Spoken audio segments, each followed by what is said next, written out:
Yeah, welcome in. Welcome back to another episode of the Format Podcast Live. Yes. We got a pretty good show for you here tonight.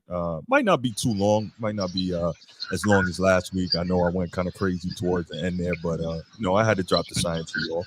But we got a pretty decent show, as you can see from the thumbnail. We're going to talk, of course, NBA Finals. We're going to talk the NBA All-Star Game. I know you're wondering, why are we going to talk about that now? But we'll get to it.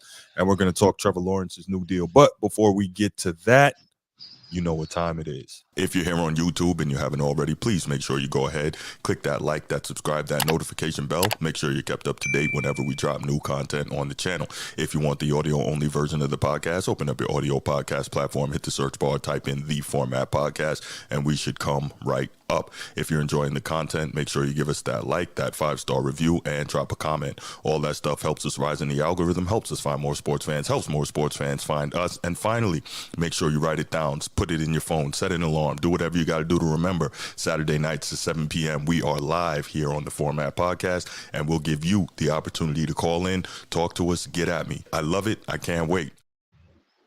So as you can see, I got my main man G here with me. G, what's good, bro? What's going on, bro? Maintaining. You know how we do. Yeah. Relaxing. It's not too hectic tonight. No NBA Finals. Got a couple big fights, but overall not too hectic in the sports space, man. What's going on with you? Yeah, man. I got taking 3. So I'm definitely looking forward to the fight tonight. I think it's going to be a good one, right? Like for Saturday night, Father's Day weekend. Here in Baltimore, we got like Fleet Week or whatever. So like, that's right. I ain't seen a Fleet Week in a long time. That's right. Yeah. So if you look up, you'll see a bunch of F-22s flying around, showing off, buzzing everybody. Yeah, man. So good weekend. Really, really good weekend. Good weather. I kind of opt out of a fishing trip today. Okay. Yeah, I just took it easy. Yeah. You got all the sailors walking around in the Popeye uniforms today? I don't know. It's I've been staying away from that type of activity, man. It's a mixed crowd down there today. Gotcha. It's a lot going on. So. Yeah, I remember when I used to live in New York, we had Fleet Week, man. You used to see the sailors walking around in those whites all the time with the Popeye thing going on.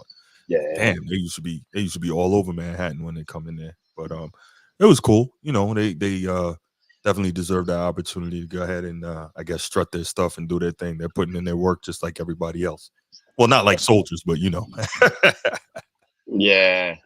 No. They are different.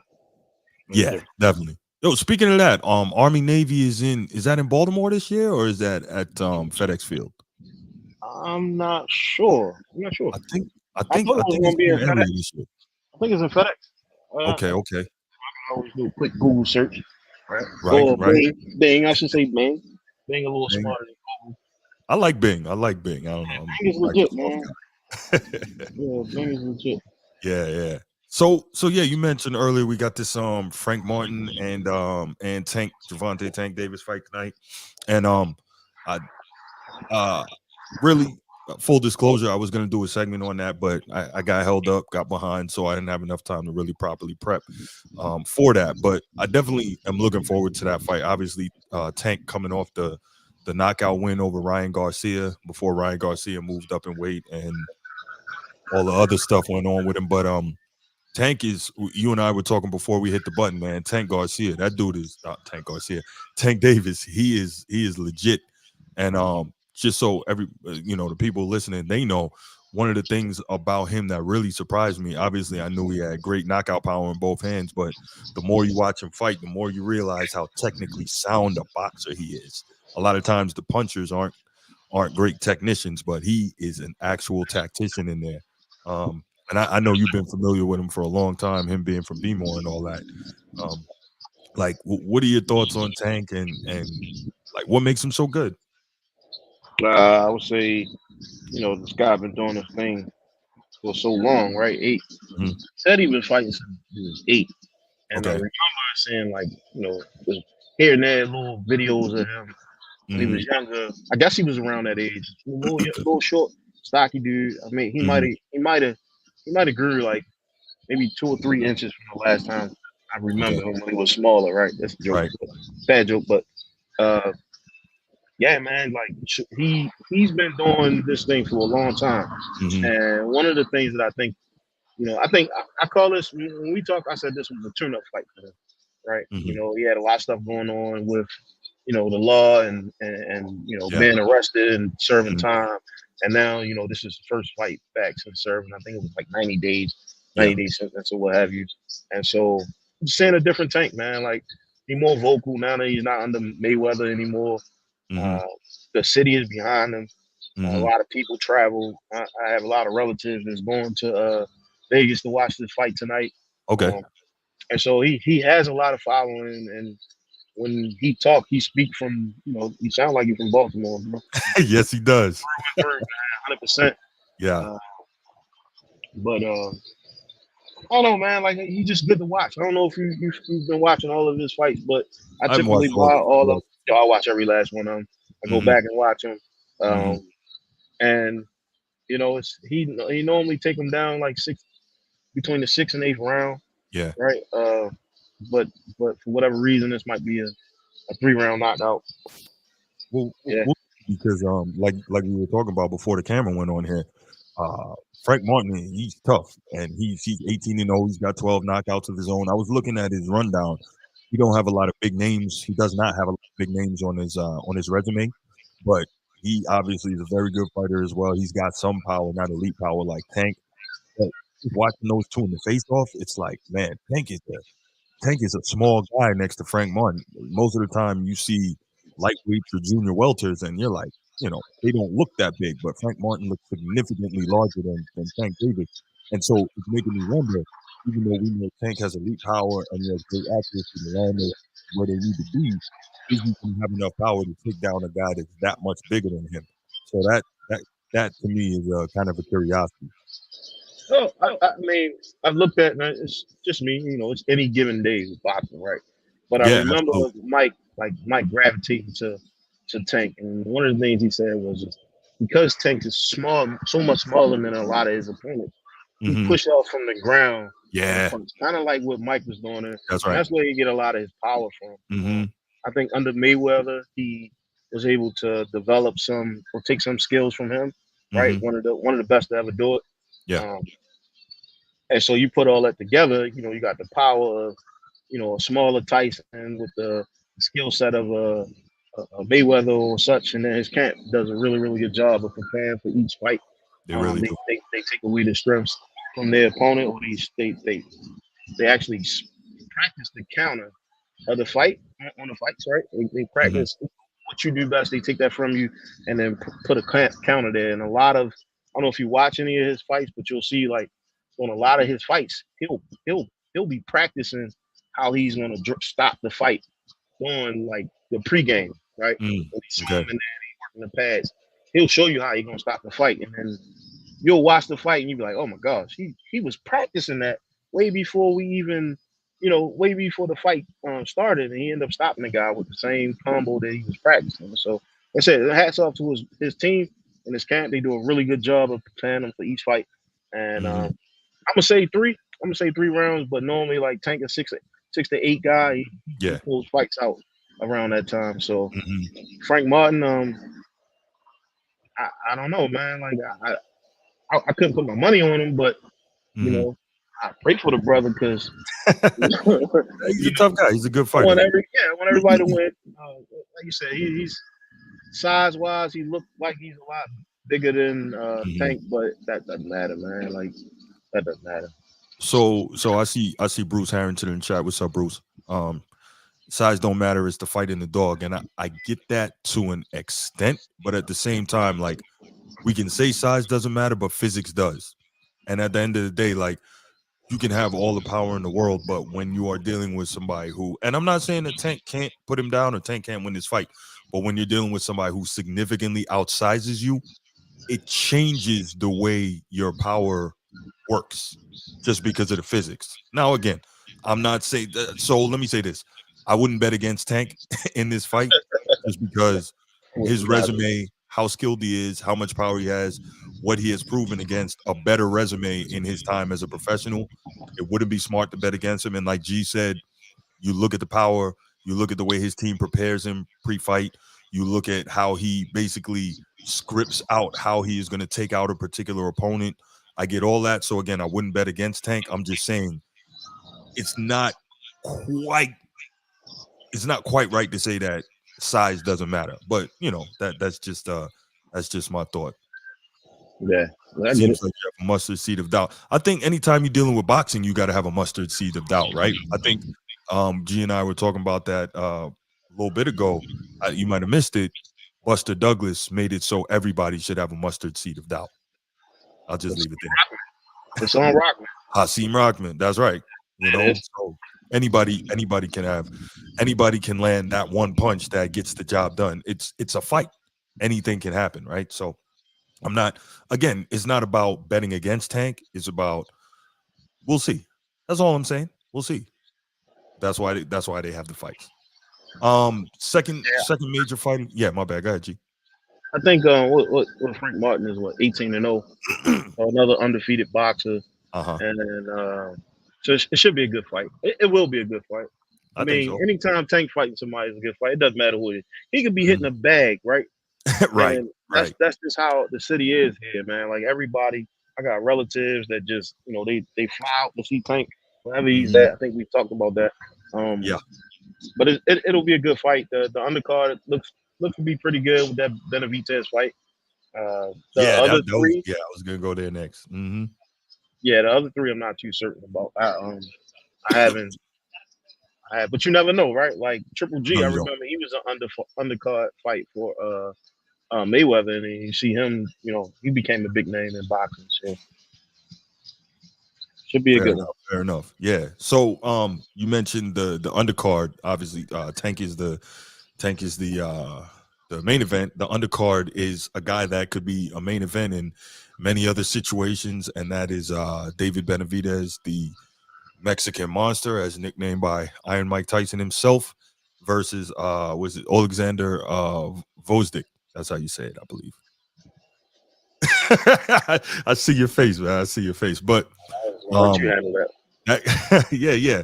So Vozdik he's 20-1, and the only loss he has, I believe he's a former champion, and the only loss he had came against Artur Beterbiev, and that's the real monster. Beterbiev, I think, is 20-0 with 20 knockouts, and he is an absolute animal in the light heavy. He's one of my favorite fighters, and it's funny because Triple G was like previously my favorite fighter, and so I love those heavy-handed guys that just walk through everybody and just lay him down. Just I didn't think Triple G had a lot of power until later on. Like I remember initially watching him, and he reminded me of Shakur because I just kept seeing him. I forget what fight it was, but he might have put 100 jabs on this kid Kevlar, man. He's just tattling on Kevlar until he stopped the guy, and he stopped him in like the second round or something like that. I was doing the Mayweather fight.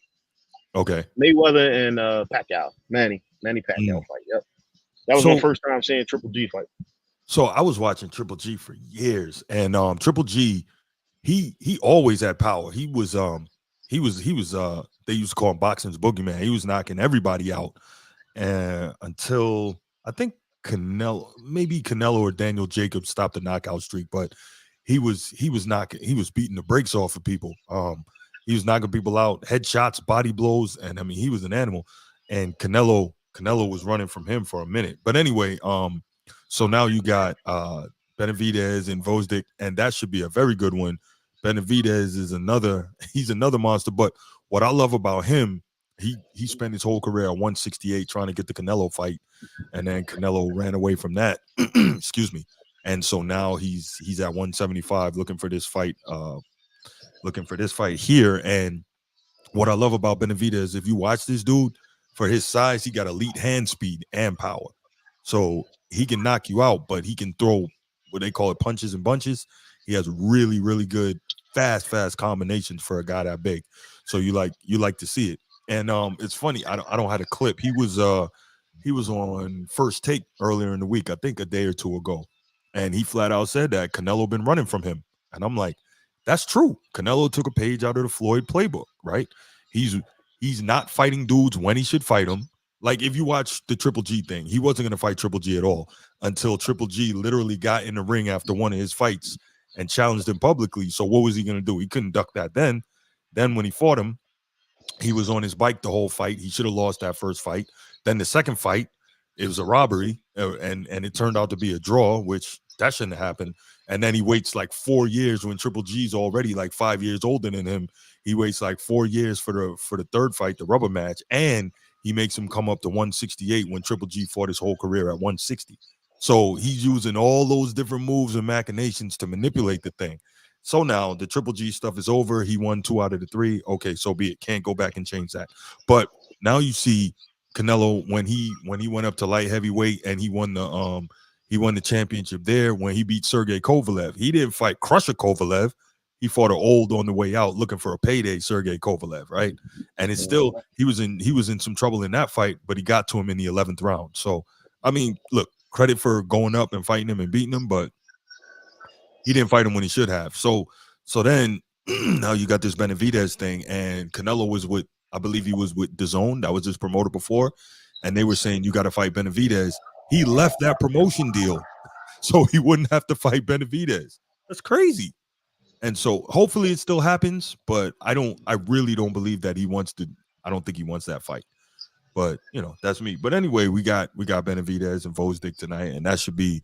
I think that's going to be another good fight. But I think Benavidez is just too good for him. But the problem is, if Benavidez wins that fight, he will. And if Canelo doesn't come up next, what's going to happen is Benavidez is going to end up fighting the winner of Beterbiev and Bivol, and I think that's going to be Beterbiev. And I don't know if Benavidez has the power to come up to 175 and deal with Beterbiev.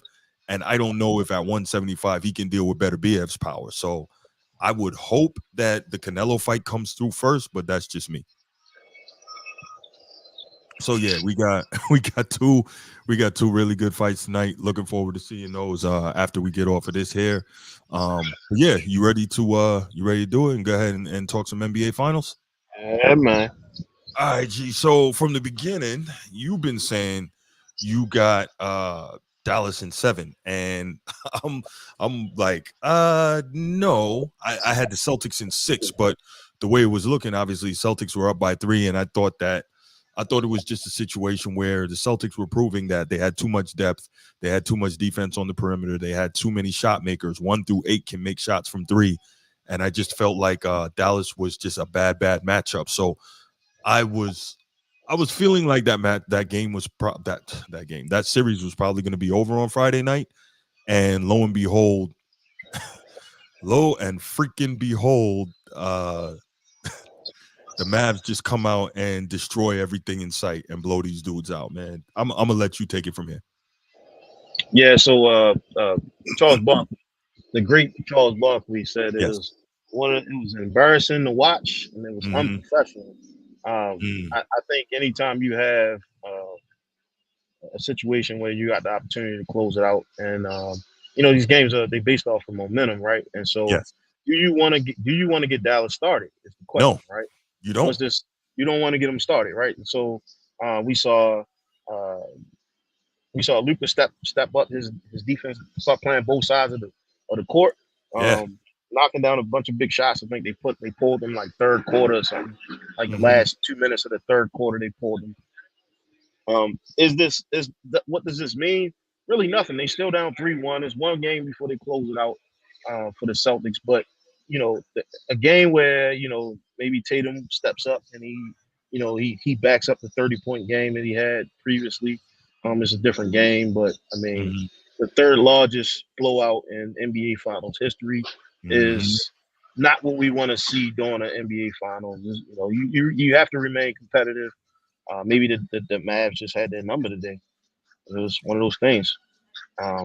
Yeah. I mean, if you have a team that can really explode offensively like Dallas is capable of doing, with 2 superstars who can really get it cooking real fast, your Kyrie Irvings and your Luka Doncic, and we saw them set the tone early.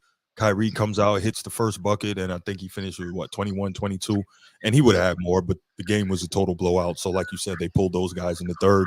Luka had 25 in the first half, so he's getting busy. Bruce, Dallas will make history. What is it? 156-0 teams in the NBA Finals when leading by a margin of 3-0. So I mean, they could theoretically they could, but who knows? Native Texan, you new here, haven't seen you before, man. Appreciate you coming in. Oh, A&M, huh? A&M. Okay, so let me say this, Native Texan. I see you got the A&M in your avatar there. I'm a diehard Notre Dame fan, so we're gonna come down there and take care of business starting the next college football season. But we got plenty of time to talk about that. If you're watching on YouTube and you're new, or if you're watching on Instagram, please make sure you go ahead and go to YouTube, subscribe to the channel, like the video. Really appreciate that. Make sure you share it out. Native Texan, yeah, you're right. Your role players were definitely hitting, and that's the next thing I was going to point to. And it's funny because this is your first time here, but since this series started, one of the things G and I were saying was that the and every champion needs role players to do things, but we were both saying that they really need somebody to step up, off that bench, and we were wondering why Tim Hardaway Jr. couldn't be that person. I said it, G said it, another guy in the chat, Bruce Harrington, he said it, and we saw Tim Hardaway Jr. get a few minutes and come alive the other night. 15 points in 12 minutes. He made 5 3-pointers in the game, and I'm not going to say that was the difference, but that was a huge lift off the bench. And we know that role players play better at home, and we know that Tim Hardaway Jr. is a guy who can really get it going when he has the opportunity to get the minutes and be out there on the floor. So that's a guy that I was definitely looking for in an objective fashion to see what he would be able to do during this series. And I was really curious to figure out, because I couldn't for the life of me figure out what was it that was limiting his minutes during pretty much this entire playoff run. I don't know if it's he doesn't want to defend, and Jason Kidd is not going to play people who don't defend, other, of course, than Luka, right? You can't not play Luka. But, yeah, I was curious to know why Tim Hardaway Jr. wasn't getting those minutes. But we see when he gets the minutes and he gets opportunities that this is a guy that can do it for you. G, were you surprised to see Tim Hardaway Jr. go off that way? Nah. I think he's a premier player. We saw him have a really good run with Golden State, and then come from a stock, right? His dad was, you know, Timmy Hardaway, right? Like, so yeah, it wasn't a surprise. I think Likely showed up today, and that was a key piece that I think That was huge. they was missing, right? Like Great point. they wasn't getting played, they wasn't getting prime minutes and buckets from their either bigs and or their bench, and so that was a difference maker. I mean, Yeah, my bad. Good. yeah, the game was. I mean, it was going to be a blowout. I mean, anytime you have a team that's shooting almost 50% from the field, right, and knocking down 40% of their threes, it's going to make for a really, really tough team to beat. Like I said, Tatum didn't step up. Jalen Right. didn't step up. A lot of the players didn't even play really. It was piss poor effort on their behalf. But Absolutely. you start to see Luka put his hands in the passing lane, and kind of start playing defense, playing both sides of the field. I don't know what this. Sliding his feet a little bit, definitely. Yeah. Slow Bot was moving his feet and Yeah. trying to get and play like an elite athlete that he is. So, Yeah, absolutely. And so it's funny, you're watching this and you're saying, Luka can do this. Nobody expects him to be Ron Artest or Scottie Pippen, but clearly he can defend. He just doesn't want to. But in the modern NBA, you can't make a player do something they don't want to do anyway. So it's a tough situation. Yeah. What's up, Mark? Yeah, that's a great point. It really is difficult to beat the same team 4 times in a row. And I think a lot of what we saw the other night as well was just the flat out desperation, right? Dallas is like, we're at home. We're not trying to see this team celebrate on our floor, get the champagne in our locker room and all that. It was flat out desperation. They got hot. And also, this is the other thing that I've kind of been waiting for. I'm surprised it took this long. With the Celtics, as a team that shoots that many threes, you are bound to have a cold night just by the odds, right? And 14 so, and 41. Say again? They had 14 and 41 from the three. Right. That's exactly. I think they averaged 42 3-point attempts per game on the year. So you are bound just by the odds, like I said, to have a night where you go cold. And it's unfortunate for them that that happened on a night that you're trying to close out a series. But I suppose in a way maybe it's not unfortunate because maybe subconsciously, okay, even if we drop this one, we go back home and we have an opportunity to finish it on our floor in front of our fans. And that wouldn't surprise me at all. Yeah, plus 20 on the boards for Dallas. Ooh, Right. great stat. Yeah. Yep. Plus 20. And I mean, Hmm. you 14 for 41, and the other team is snatching 20 plus boards from you. Hmm. Uh, yeah, this is what you get. So, Plus 20 on the boards. That's 20 extra possessions right there. That's yep. a great stat. I love that. Think about it. The great Pat Riley said what? No rebounds, no rings. It's amazing to me when I watch modern basketball, whether it's college or professional. I'm always astounded by the reluctance seemingly that these modern coaches have to emphasize to emphasize rebounding. And I'm like, well, why? Like, why are you not more emphasizing rebounding? It's confounding to me because again, when you rebound the rock, that gives you more possessions, more opportunities to score, or more opportunities that the opponent has to not score. Yeah. What we got, native texting? They were trying to drive and get downhill in the first quarter, and we were able to flatten them out. I think Lively had 7. Yeah, Lively was all over the place. He was blocking shots. He was finally catching ollies. So remember, we saw in the last series how many easy alley oops that Dallas was getting. A lot of them were going to Lively, and the Celtics had done a good job taking that away. But in this particular game, with the way Luka was going, the way Kyrie was going, the way they were moving the ball, and just everything was falling from the outside as well, they were able to really get Lively a lot of easy buckets on those alley oops as well. So there's I don't, I was about to say there's adjustments to be made, but I don't even know if there are adjustments to be made or if it's just an effort thing, or maybe the Celtics just let one get away because, again, subconsciously they knew that they were going back home to Boston, and they're like, okay, we blow this, we go back home, and we have an opportunity to close it out. Gee, how likely are the Mavs to push it out to a game 6 now? I mean, we've seen that happen. The one that sticks out to me in my mind most was 1996 NBA Finals. I believe the Bulls were up 3-0 against the Sonics, and that was when Gary Payton finally got the full game assignment on Michael Jordan, and he did a job making it much more difficult on Mike, and the Sonics ended up winning the next 2 games before the Bulls closed it out. So, um, how confident are you in Dallas Monday night? I know you said the Mavs in 7, and as your man Bruce said, they're going to make history. What are you thinking? I'm thinking it depends on the coach, right? You guys got a great coach in Boston. Boston has a really good coach, and depending on the type of adjustments you make going into Game 5, that'll determine if we go Game 6, right? Like, I think you have to look at what you did really well in that game and take each game one at a time, but also be able to adjust, right? You got killed on the boards. They stole a bunch of possessions from you, 7 Hmm. steals, 3. Um, and so you look at the ball from just a basic fundamental basketball. You rebound the ball, you're Hmm. shooting 14 to 41 from the 3 point. You average 40 points from the three. Like, do you adjust and change that pace? Like, hey, look, the three isn't dropping for us.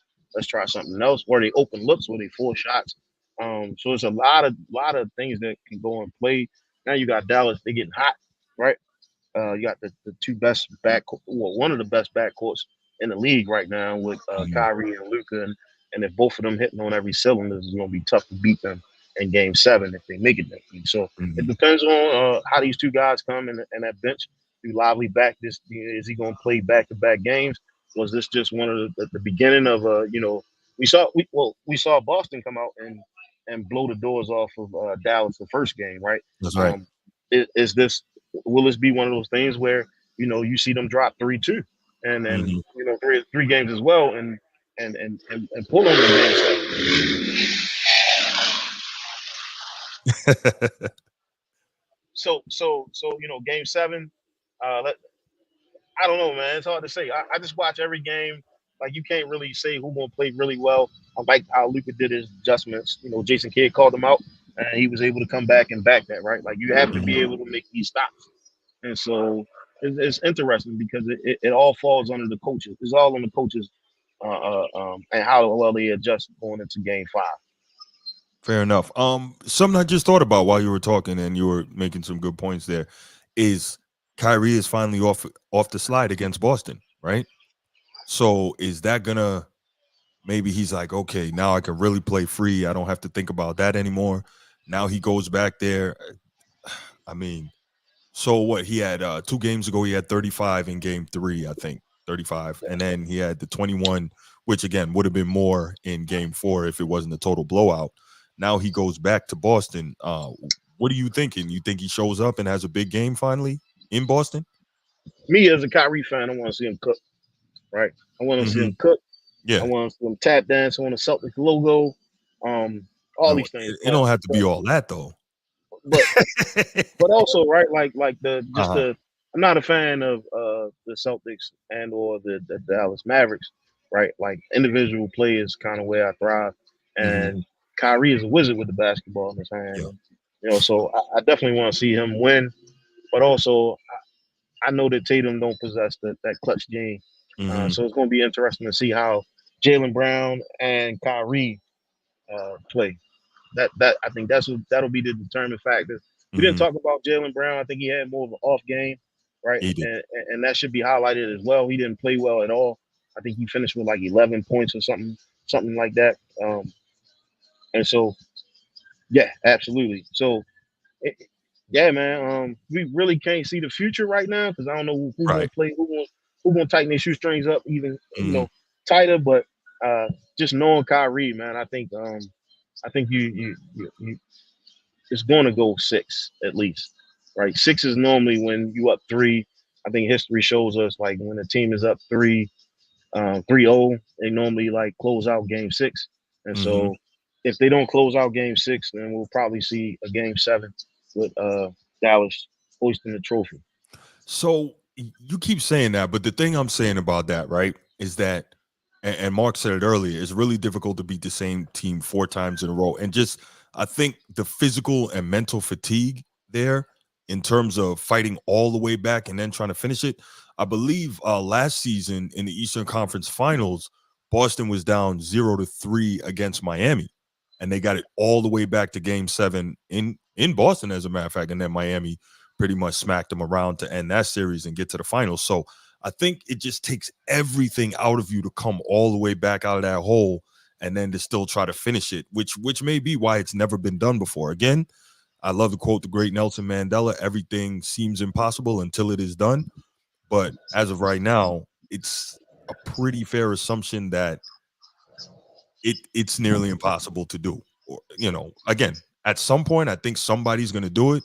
I don't know if it'll be this series because, again, just looking at the Celtics makeup when they are playing well, and it would be a stretch for them to think that for the next 3 days next 3 games, excuse me, they're not going to play well. When they're playing well, they got guys 1 through 8 that can hit threes. They got guys 1 through 8 that can pretty much switch on anything and defend at a high level. So this team is built extremely well and has the opportunity to to slow down and maybe even in some cases stop uh Dallas. So I don't know. It's tough. It's not that serious. What's up, brother? I've lived long enough to see a 16 seed defeated. That's true. No, anything is possible. And I get it. A 16 seed defeating a number 1 seed, but that's 1 game. That's not 4 games in a row after being down 0-3. And I think that's kind of the point. Um, what's that, Mark? Dallas looked like they were playing some kind of zone D. It helped Luka out. I'm gonna have to go back and look at some of that. I didn't catch that. What I saw was a tremendous amount of effort defensively. Like all them dudes were moving, like nobody was caught out of position, and anyone who was, there was always somebody there to help. There was so much. It's like what's the expression? The guys were together on a string. You really saw everybody moving properly in the way they should on defense. Everybody helping each other. Everybody sliding their feet. Nobody giving up easy ones because again, I just got to assume nobody wanted to see the Celtics celebrating on the Mavericks floor. So I give them credit, and it would not surprise me at all if they went back to Boston and they took game 5. It wouldn't surprise me. And then you got to go back. But I don't see them coming all the way back to doing this thing. And if they do, man, Joe Mazzulla got to get fired. But that's a different point. If he gives this series up, he's got to get fired. There's going to be no excuse. And None those whatsoever. Boston fans will not allow him to survive another year there. No. And you're gonna have $600 million tied up in two players? Nah, he gonna have to go. But again, I don't see that happening. I just think it's too much. Anything else you want to add, G, before we go ahead and open up the phone lines on this topic? No, I say we open them up and everybody call in if you can. And let's talk about it. All right, let's do that. So there you go. If you can, let's go ahead. Give us a call, 904-219-8264. 904-219-8264. Give us a call. Give us your thoughts on this series. Is it the coaching, Luka? Can the Mavericks come all the way back? Give us a call and let's hear what you have to say.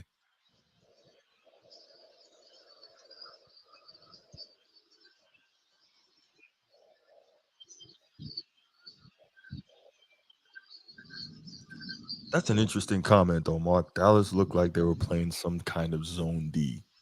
I'm gonna have to go back and check on that. I did not notice that.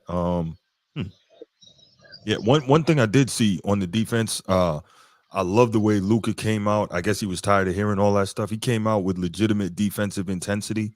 Obviously, we know that he can score it. He can make tough shots and all of that. He can get to his spot wherever it is on the floor. But I love the fact that he came out with defensive intensity. He was really moving his feet and really, attempting to defend. And what we were saying earlier, he's never going to be Kawhi Leonard or Paul George or anything like that on the defensive side of the ball. But he gave the effort. And if Luka gives effort defensively, everybody's going to follow. And I think that could be a difference maker. Yeah, game 3, he made a lot of bad passes.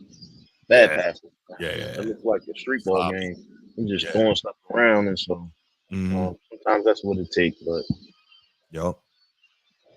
All right. Well, it looks like go ahead. Well, coach. Celtics is pretty well coached, even though they didn't play in game 4, right? Maybe they, it was a rest day for them. No, I think they are well coached, but again, I think if it should be that they end up being the history maker and giving up this series, then Missoula gotta go. Hello, Format Podcast. Hey, is this the podcast? Yes, it is. Yes, it is. This is Native Texan. I was in the chat. What's going on, man? How you doing? Thanks for calling. I'm doing a lot better after last night. I got to tell you, that was good. Just not to get swept, No matter what happens, I'm proud of my team. It's not a bad playoff run for a 5 seed, but I hope we can give that same kind of effort Monday night. And I'm not even thinking about winning the series. I just want us to win Monday, take it from there. But I know what my Mavs can do whenever we're clicking on all cylinders. I watched it against Oklahoma City, and I saw it against Minnesota, and I've just been waiting for us to show up. And I feel like a lot of our role players and stuff, we were getting like open shots in the first 2 games, and they just weren't. Everything wasn't clicking together right. But I know what we can do whenever we're clicking on all cylinders. We can roll people. We can roll Boston when we're on firing on all cylinders like that. We just saw that. Yeah, I'm just hoping we have another good performance. And I didn't watch a lot of Boston because I don't watch a lot of Eastern Conference basketball, but they were a lot better than I gave them credit for. I'll eat my crow a little bit on that because I was coming into the finals thinking just that the East was mid and they beat the Pacers and had like this like easy playoff run, and that we were just gonna. And they're like, no, Boston's really good. I give them their credit, but I think that everybody was being a little bit too hard on my boy Luka. During this finals performance, he got us here with like a million injuries, and everything, and he's been playing through effort, and people just want to call him a crybaby or whatever. And he does get too caught up arguing with the officials. I ain't gonna deny that, but he's played through a lot of injuries, and it's not like he's like a bad playoff player. I think Colin Cowherd called him like a better version of Carmelo Anthony or something like that, and that guy's a clown. But when Colin Cowherd talks basketball, you kind of just let him finish and start. You wait for him to go back to football because he sticks to a lot of narratives and he just says some things like there's no way you can. Anyway, Luka's really good, but to say he's a better version of Melo, I think, is a stretch to say the least. Yeah, Yeah. Yeah, and I mean he'll change like week to week also, just depending on which way the wind's blowing. Oh yeah, he's good for that. Yeah, I'm also though Boston. They do have like they have a kind of a similar thing that my Cowboys do whenever they've gotten in the playoffs, even though they've won more recently than us, where they get that pressure on them, and it's such like a big basketball city, like Dallas is a big football city, and that pressure, whenever it cranks up, it can, it can get in their heads, and they can fumble the bag, and I think we can steal one their Monday night. It'll really start kicking in because people will be like, man, are we really going to blow this 0-3 lead? Are we really going to drop this again? It'll be in their heads a little bit, and the momentum will be on our side. Yeah, I mean, whenever they, I'm sorry. No, go ahead. Sorry to cut you off. No, I was saying I was just going to say, whenever Boston came back against Miami and pushed that to 7 games, Miami doesn't have that same like playoff history and like fan base and that same kind of pressure, and it's a little different whenever you have like a major team or a legacy team in a sport like that, and like it just gets hyper focused on them. It makes it more likely that that they'll choke. But I mean, I'm not going to say we're going to win the series down 3-1 and Boston being as good as they are, but if there was going to be a team choke it away, it would be them. That's fair. No, I think you have a right point, and you're looking at it the right way in terms of just taking a game at a time. And I think that's what anybody would say. Just take it one game at a time. You can't be looking at winning the series. You have to be looking at staying alive every time out. Go ahead and get a win. Do all the little things it takes to get that one win, right? Go 1-0 and then move on to the next one. But yeah, because every game could be the end. So you got to stay alive. So I totally hear you on that. And also, I don't think you're wrong when you were going into this series, assuming like, do me a favor. Can you turn down YouTube in the back? I think I'm hearing it. It's echoing. Yeah, I don't have my YouTube on. I am talking through speaker. Would it help if I turn that off? Yeah, please do. Yeah.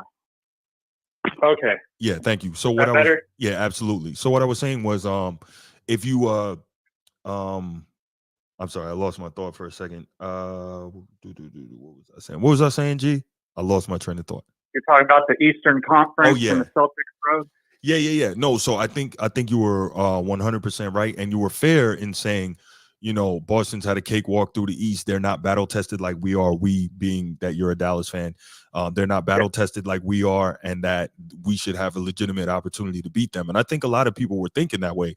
Even myself, as a guy who's been a Celtics fan since the mid '80s, I'm looking at it like, have the Celtics been sufficiently tested enough to come out here and win this? Now they have all of what it takes to win, but have they been sufficiently tested? And it looks to this point like they have. Interesting stat I heard the other day. I was surprised by it. So the Celtics had a 10 straight playoff game win. They had a win streak of 10 straight playoff games until it was snapped the other night. And believe it or not, that 10 straight is the longest streak of playoff wins in Boston Celtics history. Now, wow. For that team, that's an incredible thing, isn't it? Yeah.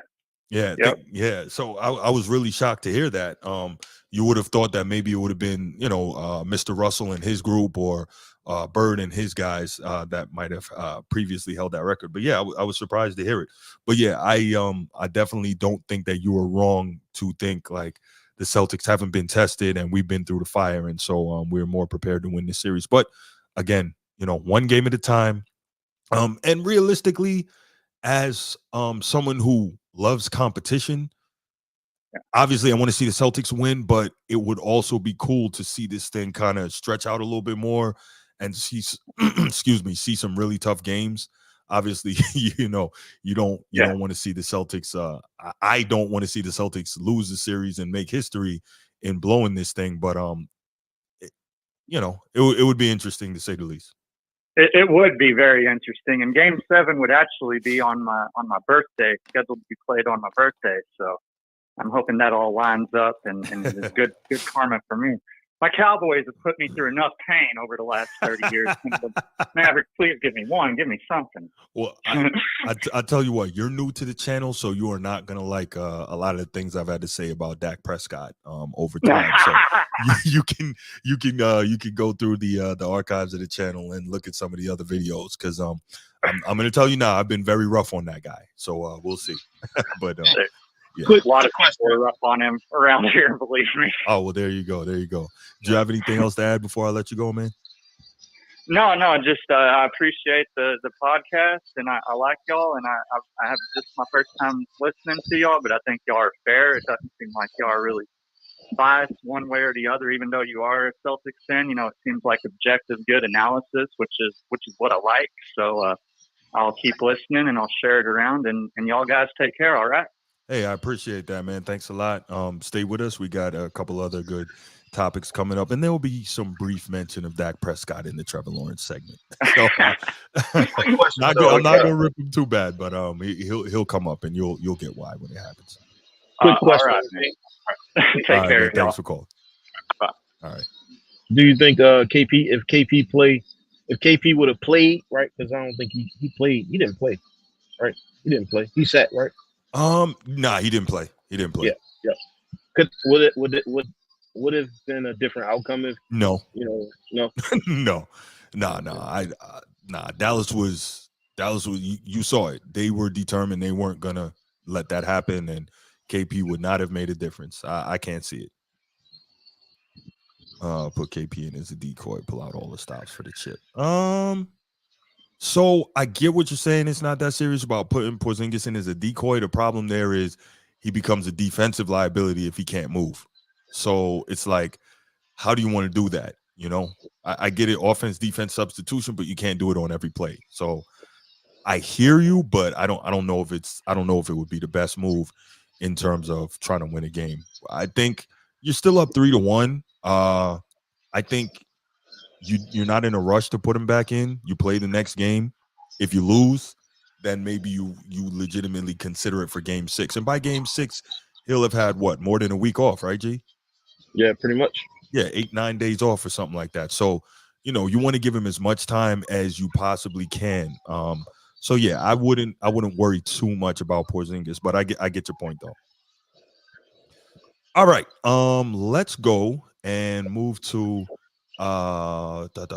let's move to topic number 2, NBA All-Star Game. And there's a reason I'm bringing this up now, right? So obviously the NBA All-Star Game takes place in mid-season, but we're getting now to Mark, you idiot. Oh man, that was funny.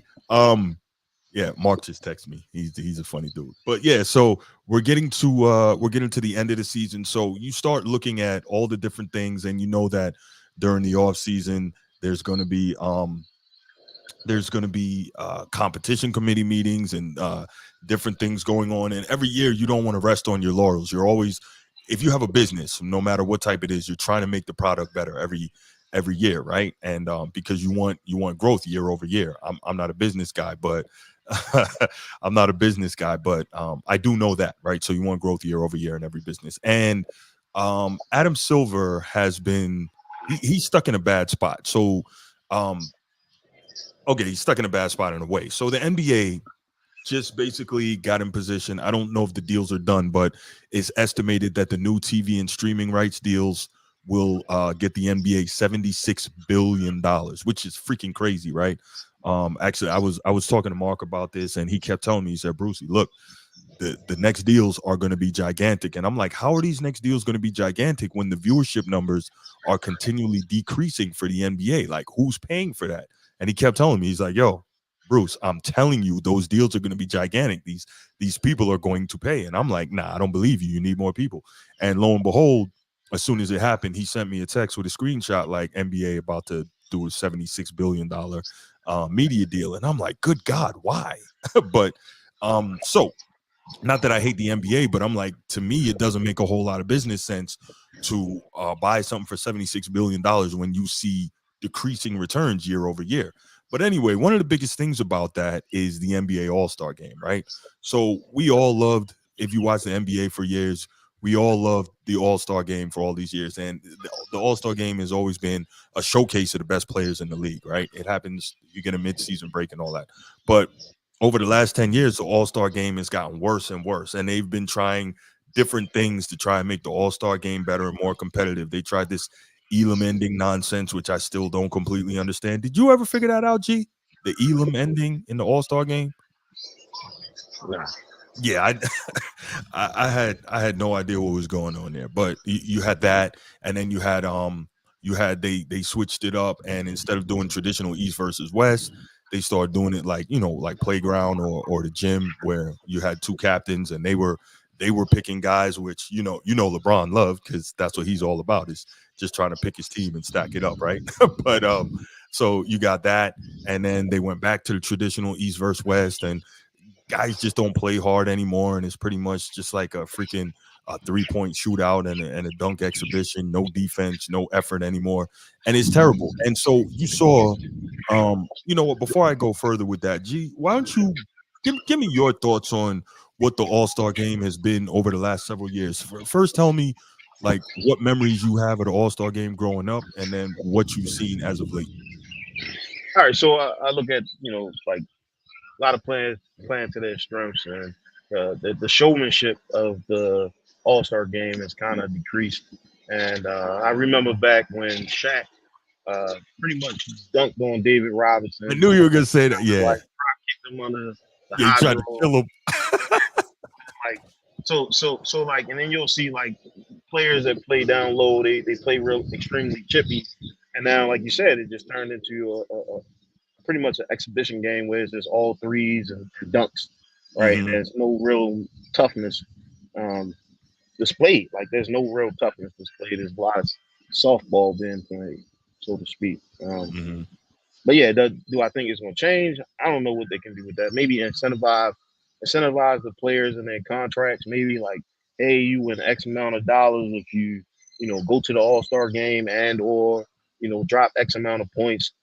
Maybe 5 blocks if you're a big guy or something like that. You have to put these incentives in so people will want to play when it is time to play the All-Star game. But until then, that's all we're gonna get is a bunch of threes and folks not trying to get hurt. Right. So it's not that serious. You say Adam Silver has capitulated the integrity out of the game. So maybe he did at some point, but I disagree, because over the last few years, he's been begging for these guys to try to play hard. He's had legends go in there, try to talk to him, and you'll hear in the clip that we're going to play in a few minutes here that he's doing what he can, because he sees how the All-Star game, which is supposed to be one of the premier events of the NBA season, has just gone to total crap. The 2 years ago, it had the worst ratings ever for an All-Star game. Last year, the ratings went up a little bit, but they were still the second worst ratings all time. And it is a horrible watch. Now, as a guy who, is something of a sports journalist, I tried to watch the All-Star game, and I was like, this thing is absolutely terrible. Like, it was really, really hard to watch. And you wonder, like, where is the competition? Like, what happened? You just watch and you see it here. Look at this. Like, there's nobody anywhere near attempting to do anything in terms of defense. So G, one of the things you said was that you feel like the showmanship is gone. And I agree, because when we were coming up, that was a nice move, that nutmeg that Trey caught him with. But notice when he got in the lane, LeBron just stood there and watched him. But anyway, he's not going to play defense in the regular season. Why would he play in the All-Star game, right? But regardless, I think part of the thing that was so great about the All-Star game back in the day, what made the showmanship even better, is because you were doing it against guys that were trying to stop you and were some of the best players and were the best players in the world. So you still had real competition. And like, I just don't know what happened to the competitive fire that used to be in NBA players. Now, it's interesting because a lot of people are saying, well, the money is so big now that guys are concerned about getting hurt. And I'm like, well, the money was always big, right? So, for instance, relatively big. So quickly. Pippen trying to get down to that low box. Pippen says you're not getting there. Right, Charles says I am getting there. Pippen comes around and takes the front. Charles comes back, tries to reset. And then have some shades of the game against the goal magic. Barkley, after he comes around his teammate, a little shot with the elbow. A little pork chop, huh? That means that the game has gotten serious, and now everybody wants to win now. And that just to let Pippen know, if we reach the finals, you reach the finals, this is what you're going to get. Right. So it's like, where is the competitive fire? Where's the drive? Where's the I want to beat you? I want to show I'm the best. Like, so I brought up the money, right? A lot of times guys argue, or people argue and say, well, the money is so big now. So I actually did an experiment earlier. I looked up. So Michael Jordan was the first $30 million a year player in the NBA. He got, I think it was 1997 season, he made $30 million, right, G? I believe it was right around there. So I looked it up. I said, okay, $30 million. Huh? The 33 mil, right? Yeah, it's 33. Well, the number I used was 30, so I was off. But I looked it up and I said, okay, $30 million in 1997 is how much money today? Today, that money is $58 million, right? And so, man, I don't know about all that. I don't know about that. I might get on tomorrow and talk about it. But yeah. So I'm looking at it and I'm saying I looked it up. I said $30 million in 1997 is equivalent to about $58 million today. So if you look at it back then, even though the numbers aren't exactly the same, the money was roughly the same in terms of how much money guys were making as compared to the average person. So even back then, when the money was exorbitant for that time, guys were still getting out there and they were competing. So why can't guys today get out there and compete? I don't understand it. Like, what is going on? And so bottom line, players don't care about the fans. They do not have the love of the game anymore. It's just about the money. Yeah, I agree. They don't love the game the same, most of them. And it is just about the money. But like I was just saying, the money, if you compare it, it's about the same as the money was back then in terms of the average person. So they're both exorbitantly rich. It's just guys aren't built the same. But Adam Silver, what made me think about this whole segment is that Adam Silver was interviewed by the great Michael Wilbon, longtime sports journalist at the Washington Post. And I think he started maybe at the Chicago Tribune or the Sun. But anyway, he was interviewing Adam Silver prior to Game 3, I believe. And Adam Silver had some interesting comments, and it really made me sad. Check it out. From Jerry West, who made an All-Star game in every single year he played, to an old topper for me. Not the first time I've asked Adam about this, about the All-Star game. I want to know what or who is standing in the way of a U.S. versus an international All-Star game, and if that's off the table, what can you do? Because I know how passionate you are. It's an important weekend. What can you do to fix the All-Star game? So I don't want to overpromise, because I do remember you asked me this last year, and I said, I got this. I wasn't going to mention that. And you know, honestly, my concern about U.S. versus international is that we may be just past the point where guys and teams are incentivized to play a competitive All-Star game in the middle of the season. It's just, you could speak to this, it's the nature of the league. And I look back at last year, I mean, honestly, you know, Larry Bird, Julius Erving, others spoke to the players before the game, and I don't think any of them set out thinking we're just not going to play hard. It's just this sort of group dynamic that takes over. And yet I think about, for example, the Steph versus Sabrina shootout last year, which was a highlight of All-Star Weekend. Absolutely. And so my reaction is that maybe we need to play basketball, but we have to do something that's a little bit different, frankly, that recognizes this is about entertainment, that people want to see the players put their best foot forward, but it has to be something more than just a game. And even if it were U.S. versus international, because there's just some governor on them from playing all out, just given how long the season is, and the risk potentially of injuring themselves. So, gee, before I even get into anything, man, what are your thoughts on what Adam Silver had to say? I think it's sad.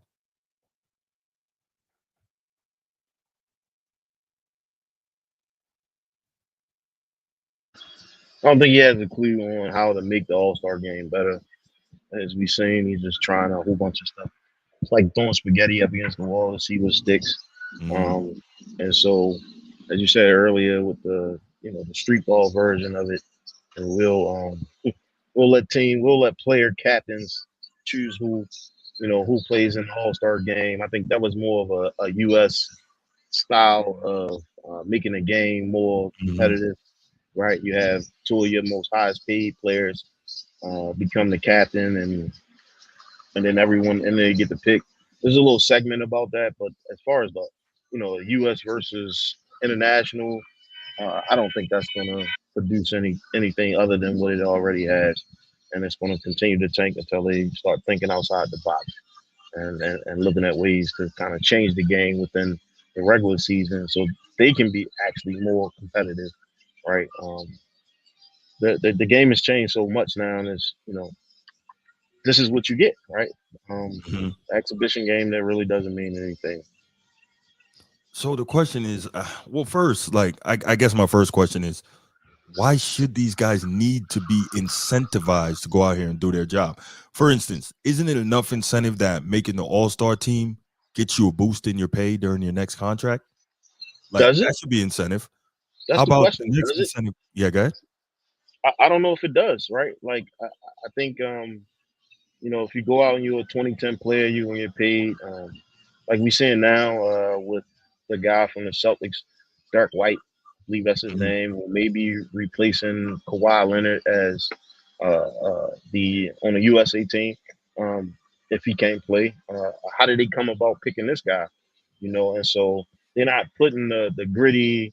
They're not balancing the team where you have those players that can get on the court and be chippy, right?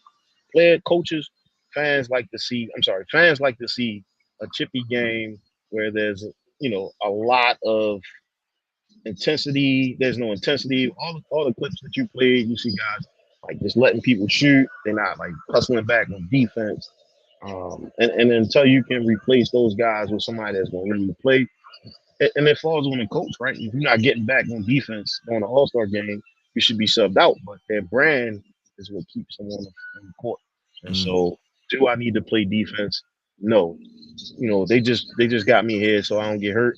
And maybe that's a conversation that they having as well. Like this game means nothing, And so all great points, and everybody's different. And we understand that there are certain things inside certain people that separate them from everyone else. And where I'm going with this is the Mamba, Kobe Bryant, God bless the dead. And we saw this guy get down in the crouch in the All-Star game. That meant nothing against LeBron. And he's like, I'm gonna lock this dude up, right? We saw him blocking LeBron and stealing the ball from him and forcing him to give it up and picking him up at the hash mark, like really picking him up full court. And so that was, at that time, he was probably the best player in the league, but he was out there doing it. So why can't lesser guys get out there and do it? I don't understand it. there's no accountability. Mm-hmm. There's no accountability, right? Mm-hmm. Like I just mentioned, in the clips that you showed, and since probably since the Mamba, right? We haven't seen that. We haven't seen somebody say, you know what, I'm going at you. Now it's like whoever scored the most points wins. Yeah. Whoever scored the most points win that battle. It's not how many stops you got. It's not an emphasis on the other side of the basketball, and that's the defensive side. So this is what you have, man. This is the era that we're in. How do you change that? You have to change the regular season. I believe that you have to bring back the rivals, so to speak. And my brand is better than yours. There's not a lot of that. So Right. And I guess, I don't know, the mentality is different. Guys are different. The times are different.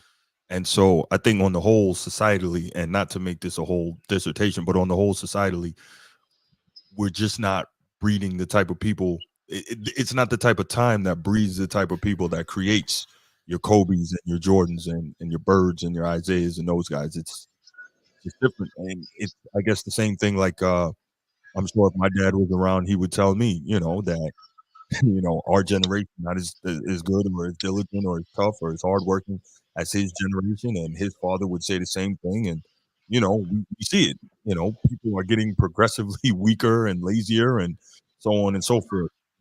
And yet, it's supposed to be the best and most skilled ever, but that's a whole different argument. But the point I'm trying to make is it's just increase in testosterone. That's a good point. No, that's a good point. Yeah, decrease in testosterone. That's a fact. But yeah, it's just crazy to watch, and you wonder like what can Adam Silver do? And I would think that a USA versus the world would kind of boost up the energy level, because now you're starting to deal with national pride, because we're hearing all this stuff about how the best players in the world are all international players, foreign born, etc. I mean, really, we could look at it, and not necessarily in this order, but Jokic, Luka, Giannis, Embiid, Shea Gilgeous, top 5 players in the league, they're all foreign born, right? And so there may be something to that.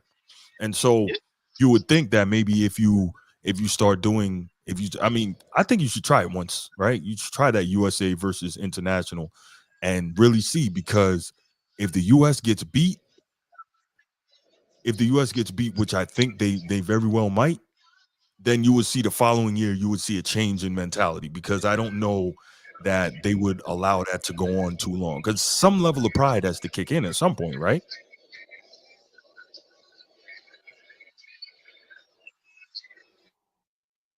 Hello, you hear me? G, can you hear me? Yeah, I can hear you. Oh, okay, cool. Went Yeah, out there no, for a second. at some point, some level of pride has to kick in, right? That might be me. Okay, there you go. You're back. Okay, you muted yourself again. Yes. Yeah. Okay, cool. All right, cool. Yeah, but yeah, I was saying at some point, some level of pride has to kick in. So I would say go for it and do the US versus international. I think it would be very good. And I think at the very least for 1 year, it would boost the ratings. I think the ratings would go through the roof for that. Yeah. I mean, you're hitting on a rival, right? Like when we saw that they picked captains, right? It was like KD versus LeBron. That was more of a rival thing, right? And so they're trying to establish a rival to get players to kind of play harder during the All-Star game. If there's no rival, it's just us versus them. It's going to turn into like a street ball type game. But when you start putting in international players, and you pitting America versus international players, now you're hitting on a hidden rival that a lot of folks don't know about that exists, right? Like, Mm-hmm. you know, there's reasons why the league changed, and now they're going to a more international style player. You start to see Jokic winning the MVP of the league. He plays hard, right? And so let's put them up against Embiid, right? Let's put Luka up against Embiid in the All-Star game and see how it fits. So it pretty much is trying to capitalize off of the international stage as well, Yeah. right? Which was one of his goals as well, right? He wanted to make it a more international friendly game.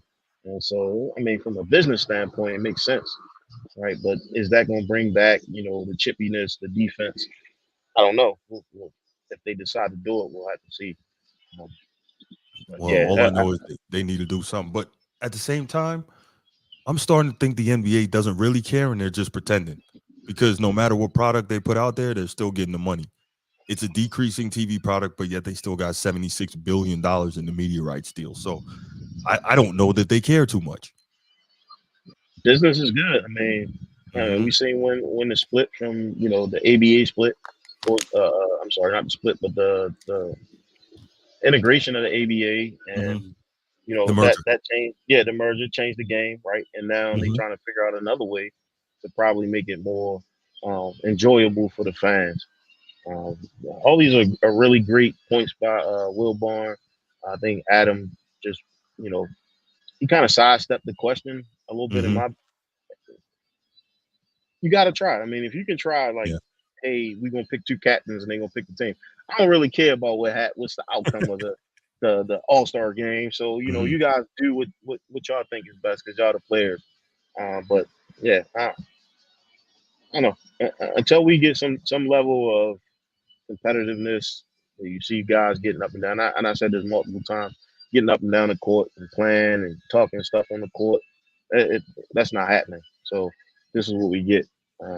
You making me play, pretty much. That's what it feels like. It's like somebody, oh, you got picked for the All-Star game. Now you get made. Now they making you to play. It used to be an honor. Yeah, it used to be an honor. So now it's just exhibition. It means nothing. Right, So, right. And that's why I said if you incentivize it, you may be able to get players to work a little harder, and and maybe if you put emphasis on rebounds or steals more than you do points, rebounds, steals, and block shots more than you do points, you may be able to get some level of foundation back into the game, where it's more than just somebody stopping at the hash mark because they don't, they want to stay in the whole game, right? It still goes down to coaching, but when you're a superstar and you're getting paid money, they want to see that brand on the court. That's all I got on that. You're right. All right, we'll leave it right there.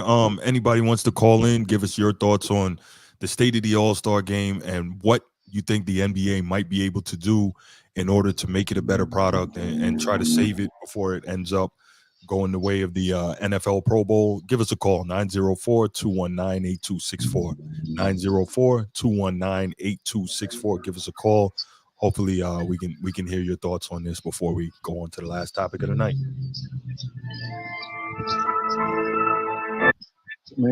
Nino, what's good, my man? What's going on, man? The best show. Hey, we need to take this ESPN till we get a deal for it, man. I appreciate you, brother. I appreciate It's a good show. Thank you, man. What you got? My thoughts on the NBA All-Star game really is. Hold on one second, Antoine. If you can hear me, man, let me finish this call and then you call me back. All right, we're gonna get to you next. Go ahead, Nino. I feel like the media gotta take some responsibility on the like the All-Star game and the regular season. You say why I say that? Yeah, go ahead. No, I'm listening. I believe that the media put so much on you gotta win the championship that they diluted the regular season in the All-Star game. Anything a player do, his accomplishment, in the regular season, you hear all on First Take, which they have. I like First Take in Undefeated, but it was he didn't win the championship. It don't matter what somebody do, they say he didn't win the championship. So after a while, I'm a little bit before social media, and you remember when it wasn't no social media. Correct. But a player didn't see. You see every day on TV, every game. I don't care what he do in the regular season. I'm waiting for the championship. How many times have you seen that on talk shows and everybody say that? That's a great point. That's a great point that you make. I think what happened there, sorry, cut you. I think what happened is that when you start talking about the all-timers and the great of the greats, that's where you start separating it out and where championships start becoming a separator, among other things, but championships is one of the main ones. Winning and how somebody won and how much they won, right? I think on that level, but to your point, it's too often, especially while guys are playing, that everything is this quick jump to Hall of Famer or legacy and what's their career going to be when they're all done and they got to win championships instead of focusing. And I think you're right, because when me and Jay are about the same age, and I know he'll agree with this, when we were in high school and a little before, we used to love every game. Every game we could watch, we wanted to watch it, whether it was regular season or postseason. Am I right, G? Absolutely. Yeah. Oh, I'm right there with you. I remember I watch AI every game AI play. I'm watching regular season. Yeah, yeah, go ahead. Yeah, like AI. I was just gonna say, like AI and Kobe. We were saying, it was like amongst ourselves, like, man, Kobe could be, he like Mike. And it was like, Bron could be like Mike, but it wasn't, when he got 27, some people was on TV every day saying Bron better than Mike, or people on TV saying he got to win 6 to be like Mike. They hearing this every day. So I believe that helped influence the decision to go to Miami in the first place. If he like, hold on. I can't go. Even if I make the finals or do this, I can't be considered as one of the top unless I win. What if I go like he took the first team to the finals? So I'm thinking everybody else seen it. Because let's be real. Shaq dominant, Bron, Wade, Kobe, all the greats that come up before this generation want to be like MJ. I wanted to be like MJ. I didn't have it. I didn't have it. Of course. Who didn't want to be like Mike, right? Yeah. But I'm thinking that the media was what they was trying to do. Like you said, they was doing it too early. I feel like we shouldn't give players that much. Why even Bron right now, we shouldn't even be talking about till you get done. Then it's time for these discussions. They already like Luka right now. They saying Luka is the next Bron. So Luka, but some people saying you got to win a championship. So what is that doing for Luka? How is he thinking about that? Like, dang, I got to win. Yeah. No, that's a great point. I think. That's a great point. I hadn't thought about it that way, but yeah, no, that makes a lot of sense, and it's unfortunate. And as a media member, I can see that. But yeah, it's definitely tough. I think the media in a lot of ways shapes a lot of the discussion, like a lot of the, not to let LeBron hijack the conversation, but a lot of the talking points you hear from the people that are in favor of LeBron, a lot of that stuff is coming directly from media mouthpieces. So I totally get it. I remember Stuart. You remember ESPN and Sports Center, man? We used to watch the same thing about every day, every night. It'll come on the day, and it was highlights and people breaking down the game. Mm-hmm. John, like you be talking on your podcast. Now it's more so of debate. It's too much debating. About this and that. No, I agree. That seems to be kind of the way things have gone, but I think that's kind of starting to fade out a little bit. Now you're seeing more discussion. Now you're still seeing a lot of narrative, but you're still seeing more discussion and less debate. And so, I mean, a debate is good from time to time, but a whole show themed around debate you're seeing that fading out a lot more now. Yeah, we used to have something for the barbershop. Now you gotta go on TV. That's right. You got anything else for me, Nino, before I let you go, man? No, I'm just listening to y'all talking about this All-Star game. I don't know how you gonna fix that. I don't know either, brother. I don't know, man. But I appreciate your feedback as always, man. Thank you for listening. Oh yeah, appreciate it. All right, brother. Have a good one.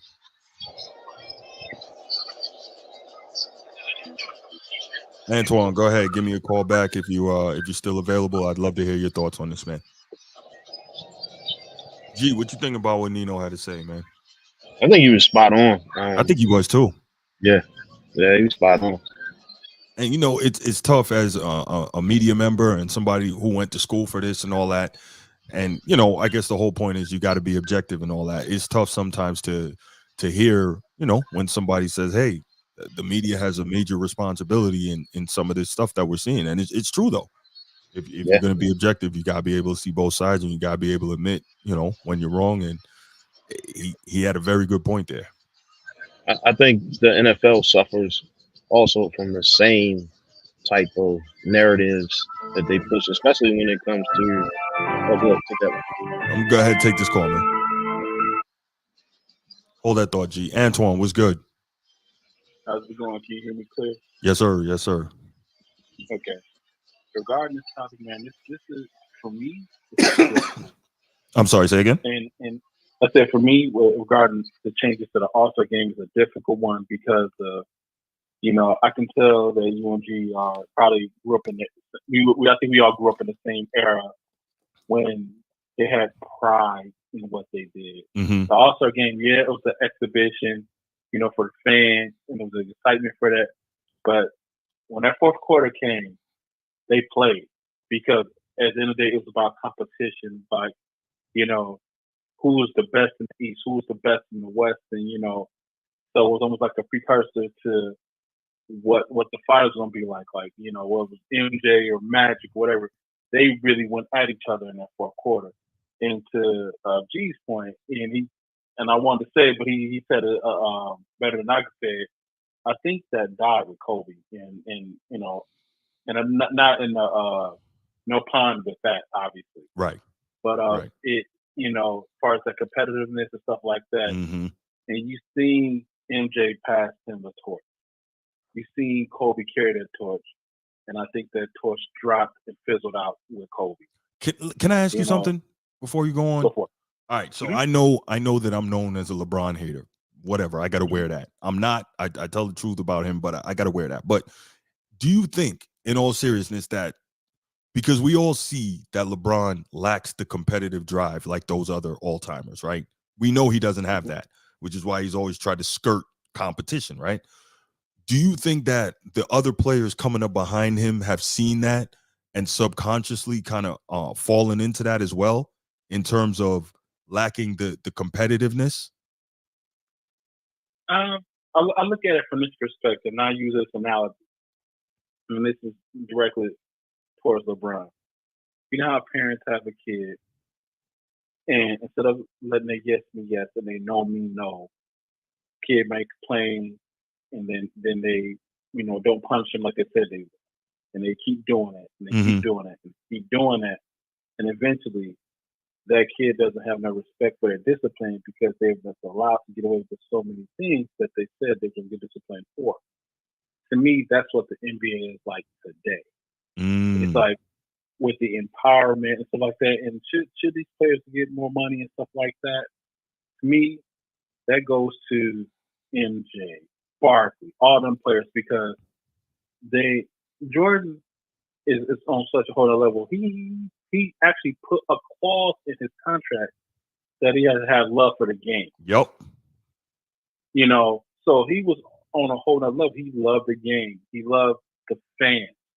How many times you hear about Jordan, Dominique, Kobe, all these other all-time greats to talk about, if there may be a person that see me one time a year, I don't want to disappoint that person because some more people that come to the games and view the game, whatever, that's money in your pocket. Mm-hmm.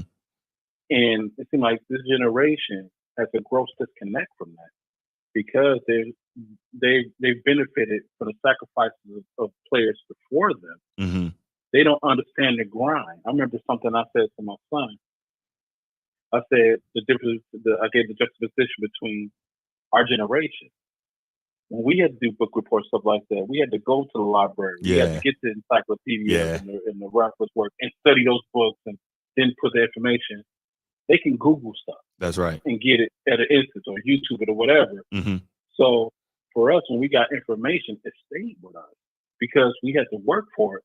Mm-hmm. They don't. And that, to me, that's kind of an example of the way the NBA is today. They really don't have to work that hard for it because of the road that the players, the greats before them paved.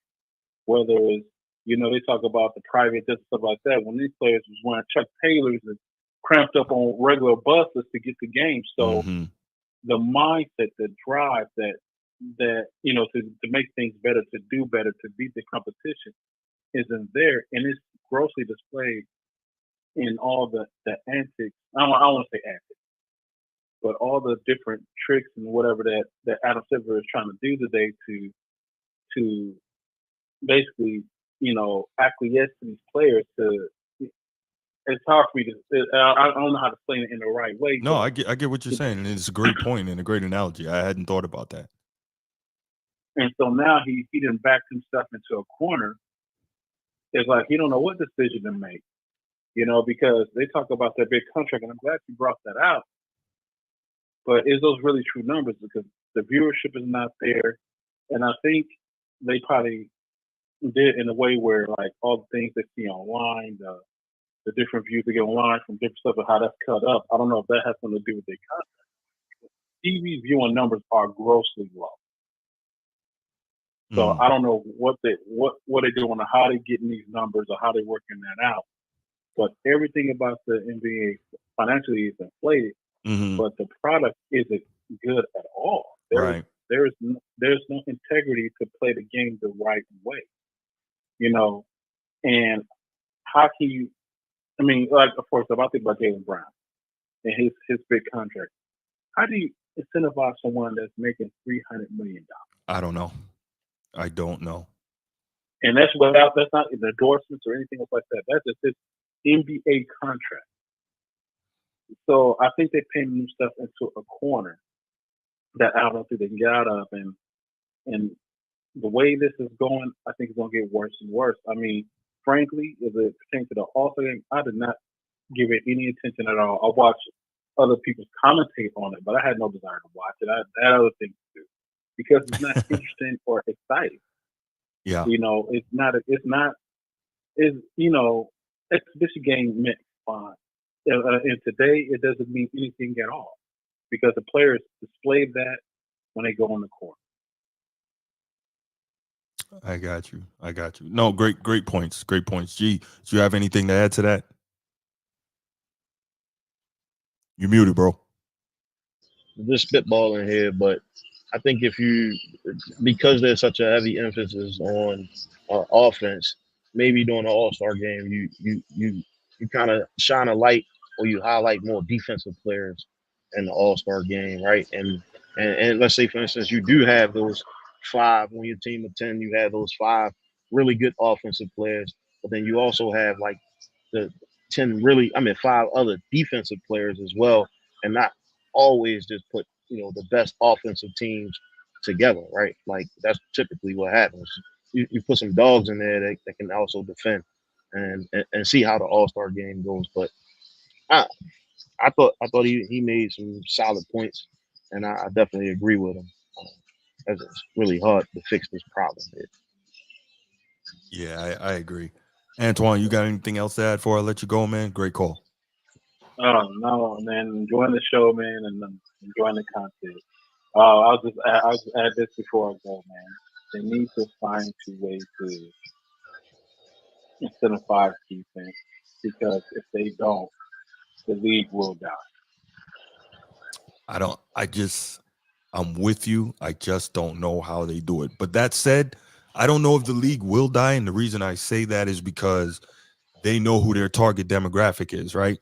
The league's going to die for us, but the kids, the teenagers, and the young adults who didn't see the previous generations and don't know what they're missing, they love what they're seeing. So they're going to continue pushing this product because it's my understanding. And again, I'm not a business person. So Mark, if you're there, correct me if I'm wrong, but it's my understanding that you would push to the people who is going to be able to provide you the money for the longest amount of time.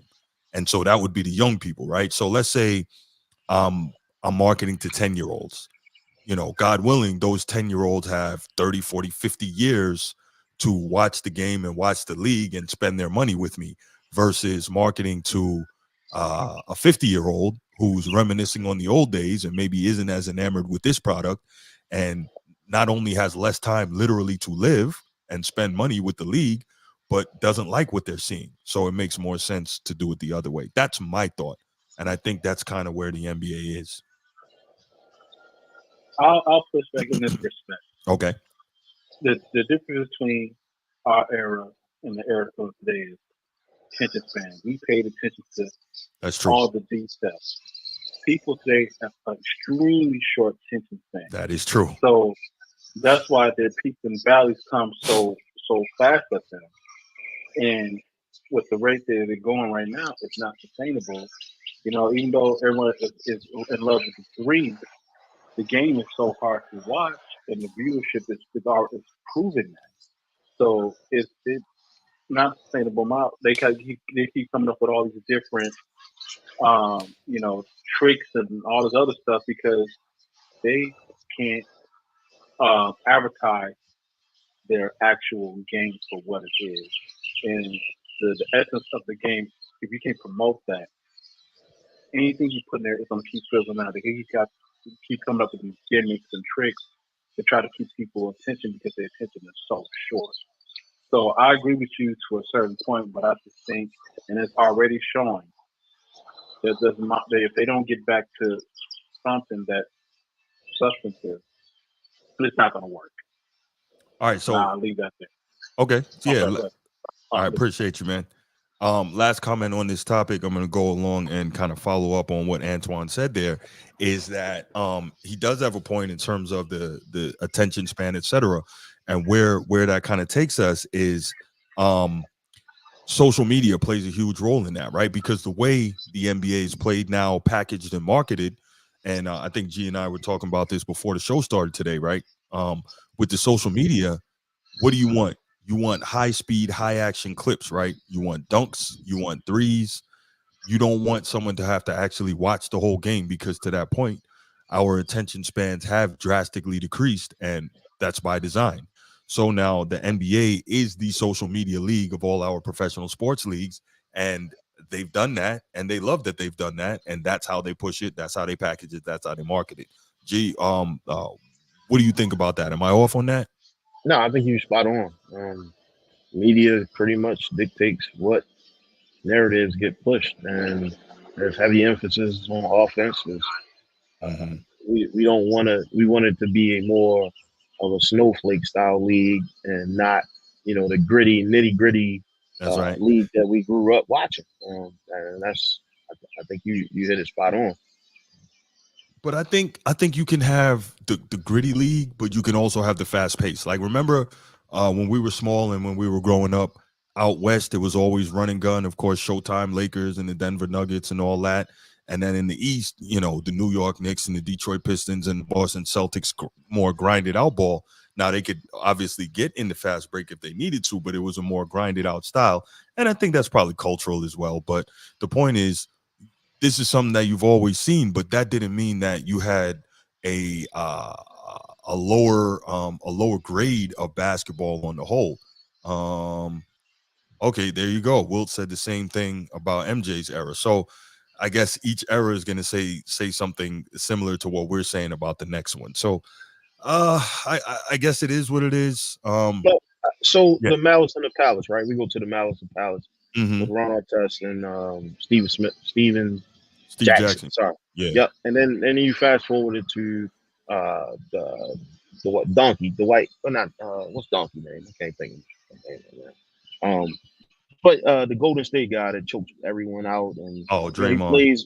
Draymond plays really solid defense, but at the same time, you can't highlight defense with him because halfway through the game he's either kicking somebody in the nuts or he's choking them out, and so it's kind of hard for them to not turn the page and try to make it a softer, more gentle league, and keep it G. Whereas you have these players that clearly are hell of a extremely superior athletes, but there's nobody locking. There is no Luka stopper. There is no Jokic stopper that's being advertised in the media, and so what we have is just a heavy offensive game, just like we do in the NFL.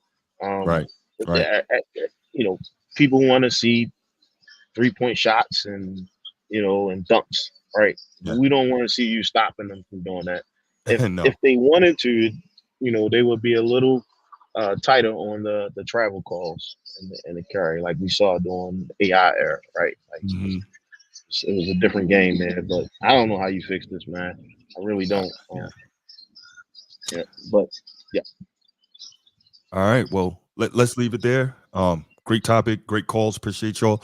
All right, so let's go ahead and y'all know already, I got to get a football topic in, right? So we talked some boxing, 2 big fights tonight. We're going to try to get through this football topic quick so we can let y'all get to the fights.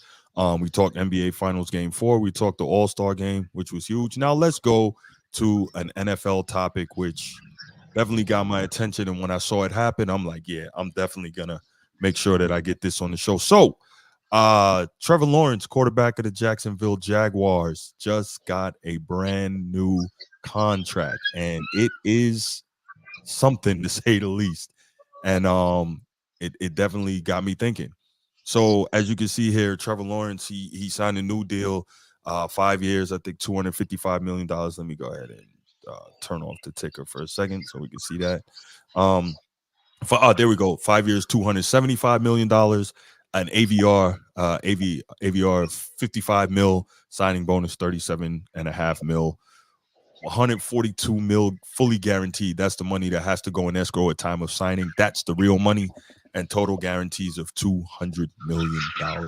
And that puts him on par with Joe Burrow as the highest paid annual value in the league. And why was this something that stood out to me when I saw it? Because if you know me and you've ever talked football with me, especially these contracts, I'm always the guy who's yelling, and here's where Dak comes in, and we'll talk about him some more. I'm always the guy who yells, don't pay guys for their position. Don't pay guys because they're up next. pay guys for what they've done and what you believe they'll do. Pay commensurate with what they've earned. I'm a big proponent of that. This whole business of, well, G just got paid $255 million. I'm up next, so I get 256 or I get 260. Nah, that's ridiculous. Was I better than G? Did I do more on the field than G? Did I earn more money than G? No, I didn't. So why, just because I'm up next, should I be getting more? Now, if it's 2 years down the road and the salary cap has risen and there's more money coming to the league, etc., I get that, right? But this whole premise of it's in the same offseason and just because I'm up next, I get more. Nah. This resetting the bar every time. I am not about that. I'm not with that.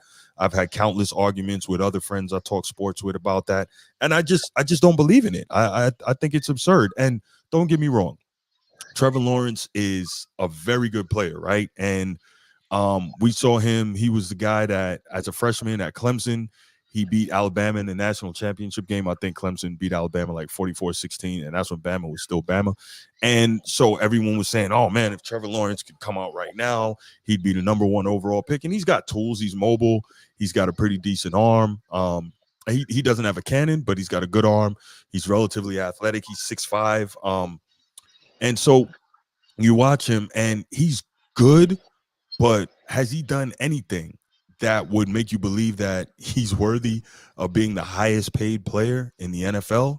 I'm totally shocked by this. And trust me, I'm not just saying this by, watching this guy on TV. Like, I've literally covered a bunch of Jags games, and I've been there watching this dude. And again, he's good, but is he a top 5 quarterback? No.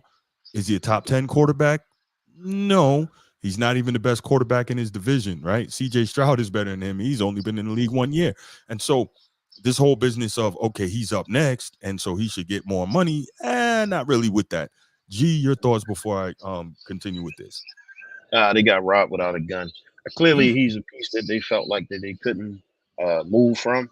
And so Right. the attempt was to kind of keep him, but 15 mil hit on a cap is crazy. There's so many other players and pieces they could have used that money for. They should have assessed them a little better. I think he would have took whatever they would have gave him, only because I agree. Who's going to go after Trevor Lawrence, right? I don't think he's a proven quarterback. I think he's a good starting quarterback, right? Like, right. I think mediocre at best.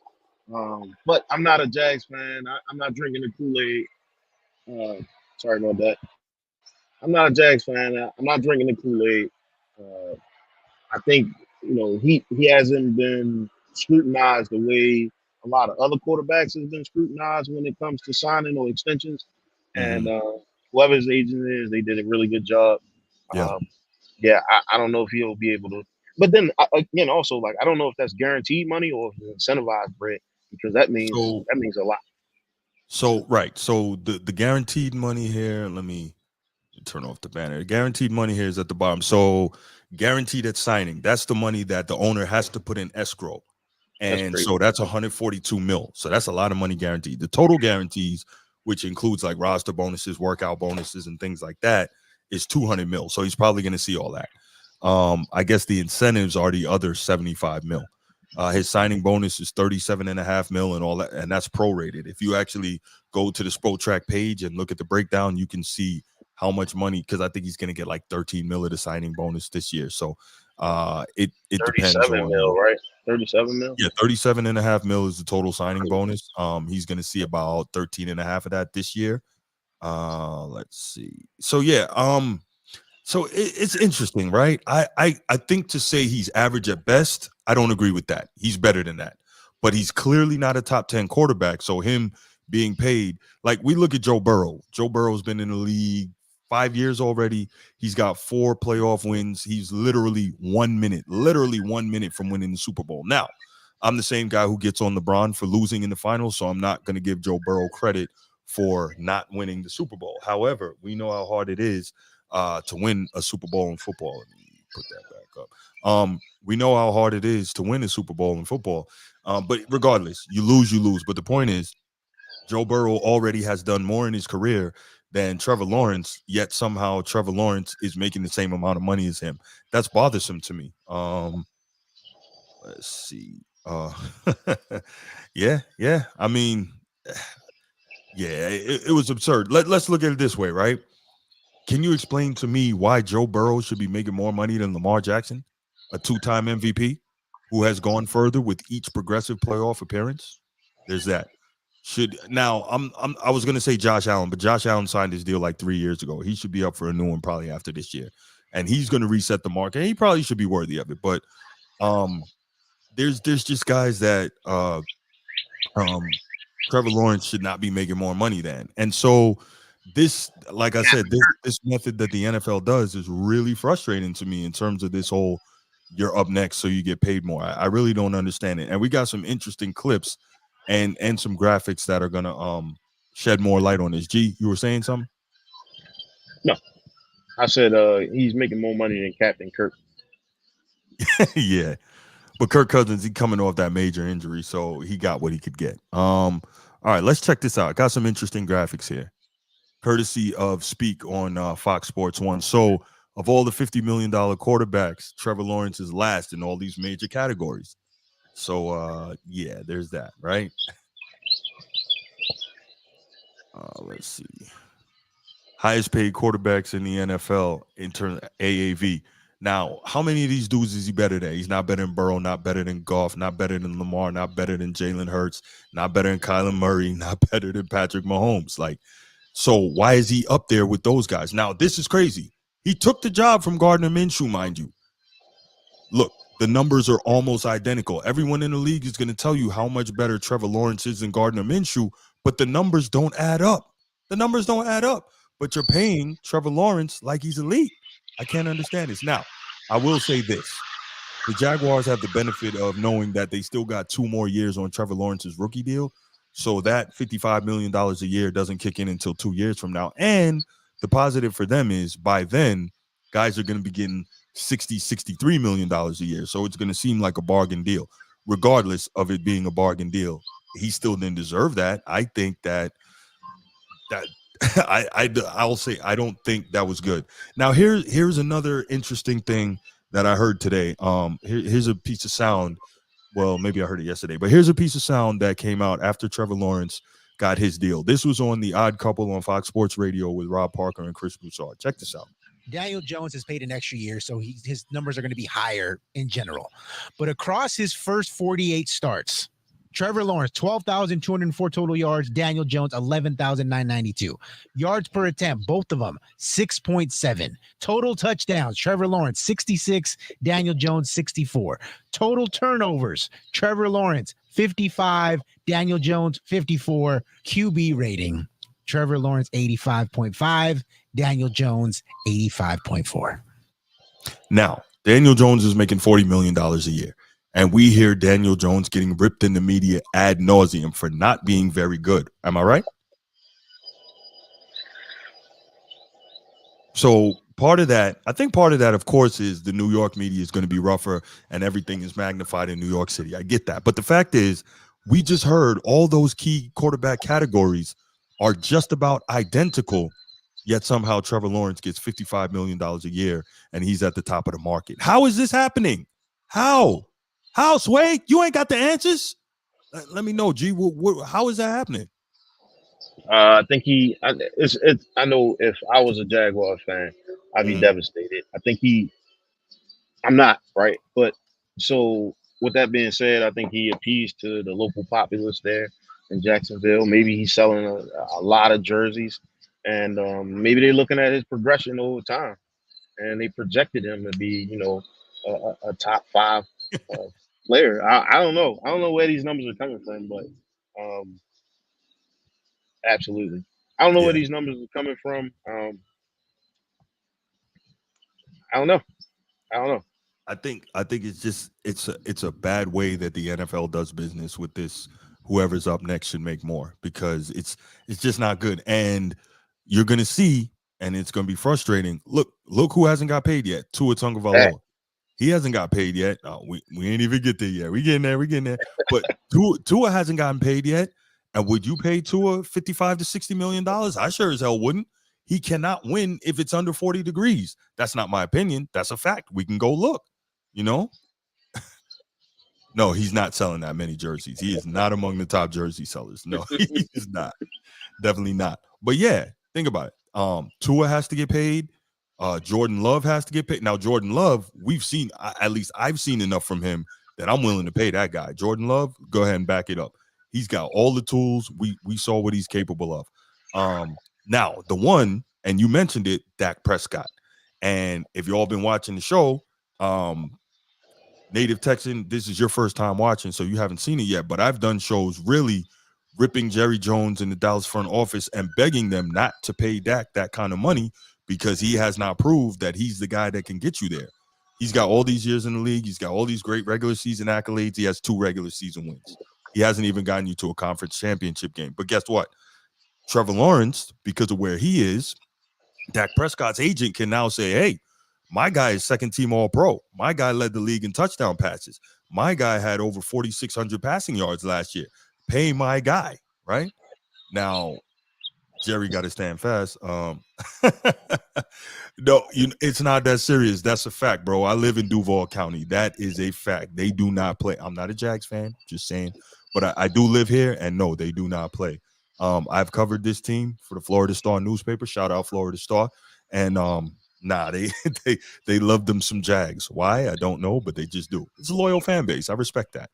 But yeah, Dak Prescott, his agent is going to be able to really go and pound the table for his guy to get a max deal and say, hey, Trevor Lawrence got 55 mil. I want 57, 57 a year. And I want, X amount guaranteed dollars and X amount total. And we'll see if Jerry Jones does it.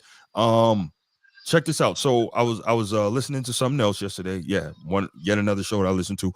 Speak on FS1 and former Green Bay, New York Giants, and Raiders wideout James Jones, he's a regular guy on Speak. He had some interesting comments to make, and it kind of mirrored a lot of my own thoughts. Check this out. Gave this man $55 million for proving nothing. Because we can touch on any quarterback in the National Football League and say he had spurts. And I argue with Shady about a particular quarterback that had some solid spurts. But what he does not do is win or make his team better. He has 2 years left on his deal, and he hasn't shown us, if we really keeping it a buck, he has not shown us that he's a franchise quarterback, and we paid him like a franchise quarterback. They had a similar dude before Trevor Lawrence got there. Mission? Or and I'm gonna put this up on the screen just to show y'all, because you paid a dude 2 years early that has not proven nothing. 50 games, 49 games started. Wait. This can't be right. 58 touchdown passes, 59 touchdown passes. 60 turnovers, 41 turnovers. The man picture that you see is the highest paid quarterback, or you can say tied, with $55 million a year. And the other quarterback is another future Hall of Famer in Gardner. Minshew. Come on, I told you I said that. And Gardner Minshew. Come on, man. So, only reason why I show that is because I agree with Shady. We cannot reward average play just because you're at the quarterback position and pay you at the highest mark. If you're an average receiver, you don't get Justin Jefferson money. That's just the way it's set up. You got to be a top dog. Will you make solid money? Sure. If Trevor Lawrence was around $40 million, a Kirk Cousins, a Baker Mayfield, because that's the quarterback he is, we're good with that. But you're telling me just because you're next and you're not really a good player yet, you could be. I don't know what he's going to turn in, but what you showed us right now is not $55 million worth. If you're a running back and you do not ball, you do not reset the market because you're up next. If you're a receiver and you do not ball, you do not reset the market because you're up next. So my thing is pay the quarterbacks off of how they play. Do you need quarterbacks to win? Absolutely. But pay them how they play. $40 million is perfectly fine for Trevor Lawrence. That's what Kurt is around. That's what Baker's around. That's what he has shown, the type of quarterback and skill sets and all that winning-wise that he is. Pay him around that. You're not a Joe Burrow winning-wise. You're not a Justin Hurts. You're not a two-time MVP Lamar Jackson. You're not a Patrick Mahomes. You're not a Josh Allen. So you should not be resetting the market, getting that money at 55 a year just because you play quarterback and you're the next man up. Because now it's dudes that's coming up behind him that's going to reset it too that really ain't like that, but they better than him. Because Jordan Love is going to reset the market. He's shown he's going to be better than Trevor Lawrence. Tua's going to reset the market. People have mixed things on Tua. You know, and then you have Dak that's going to get 60. I know how I feel about Dak. Some people ain't high on Dak, but Dak is not a top guy in our league. Right. And just because you're a quarterback, you're going to reset the market. That has to stop. Pay the quarterbacks by how they play. James Jones went in right there, huh? Speaking nothing but the truth. Facts, as they call them. Definitely. Crazy work. 55 million a year for Trevor Lawrence is ridiculous. And yeah, that's definitely an issue there. But I mean, like I said, I'm not a Jags fan. 15 mil on a cat. So maybe they wanted to maybe the goal was to lock him down so the Cowboys wouldn't get him, right? Cowboys maybe looking to move, and now you'll start to see a lot of teams just start locking down their mediocre quarterback instead of letting them go. It could be one of those things. Maybe he was drawing interest from another team. Like, I don't know. That's an interesting thought. I don't know. I hadn't heard anything like that reported. Nino Jones is online speaking on a man money. This out of character for yes, it generally is out of character for NFL players, but I don't look at it as he was speaking on Trevor Lawrence's money. I look at it as he was speaking on the process that allows for somebody who doesn't deserve it to get paid like they're a top flight guy. That's what I think, and that's what I'm doing here. I don't not want to see guys get compensated. These owners are making a killing left, right. They're making tons and tons of money, bags of money. And the players who are the commodity and are literally putting their bodies on the line should be compensated as well. Now, don't get me wrong. I'm never the guy who thinks that an employee should make the same as the boss. Like, I don't understand people who think that way. There's a hierarchy in things, but it is what it is. But the point is, James Jones was speaking more about the process that allows for guys who don't deserve it to get paid like they do. And that's more what I think in terms of him speaking on Trevor Lawrence getting this deal. I don't think he was trying to hate that he got paid. He was saying the same thing I'm saying. Like, this guy hasn't shown you that he's deserving of it, but you give him this money. And now what it does, it pushes the cap forward, and you're going to see more guys who don't deserve to get this money get it. Tua and Dak. Now, if you paid what's his name? Guy from Green Bay. Can't remember. Young guy from Green Bay. What's his name? G? Jordan Love. If you pay him, yeah, you pay him. Now, maybe you could say, I need to see a little more, but you probably could, because if you're Green Bay, he's been in your system for years now. And then you saw what he became once he got a hold of everything. By the way, is Green Bay's scouting department with quarterbacks outstanding or what? You had Brett Favre, then you had Aaron Rodgers. Now you got Jordan Love looking like he might be the next guy. That's crazy. Whatever they're doing, their scouting department at quarterback is like Pittsburgh scouting department with wide receivers. It's crazy. They keep finding them. Agree with you. He's speaking facts. No, it's not usual for NFL players at all, and I get it. But see, now he's in a tough spot as well, because he's a former player, but he's also a media member with an obligation to be honest. Well, something of an obligation to attempt to be honest. So he's got to straddle that line. I get it though. Yeah, Green Bay has been excellent with QBs, and it looks like they got another one. Crazy. Jacksonville is paying for potential and hope. They absolutely are. And it's funny because if you watch that episode of Speak, immediately after James Jones got finished talking, Acho was up next, and he made an interesting point as well. He said he believes that the Jacksonville is paying for what Trevor Lawrence did at Clemson, not what he's done in the NFL. And I'm like, that's probably a very great point, because he was getting all the hype in college, et cetera, et cetera. Don't get me wrong, he was an outstanding college quarterback, but I think that is probably what they're paying for. So yeah, very interesting, very interesting. So now I was saying earlier, I don't know if I mentioned it, I thought I did, but the point is they're still on Trevor Lawrence's rookie deal for the next 2 years. So they might be able to still stack talent around him, try to load up the team and see what they can do in terms of making a run. So there's that. That deal doesn't start, what is this, 2024 until 2026. So we got to think about that.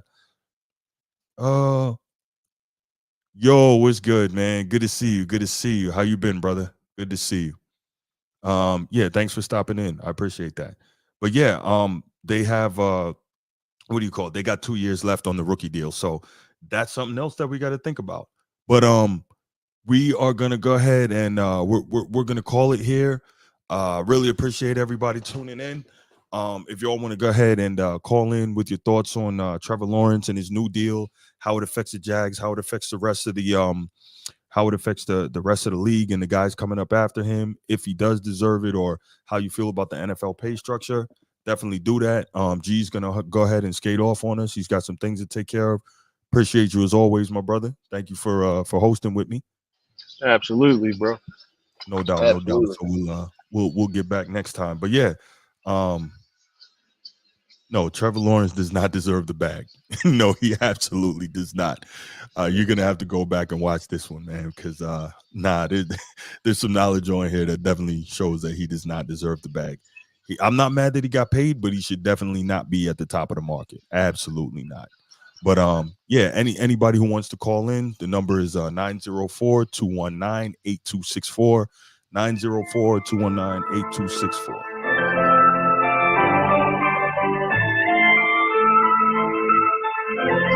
Yeah.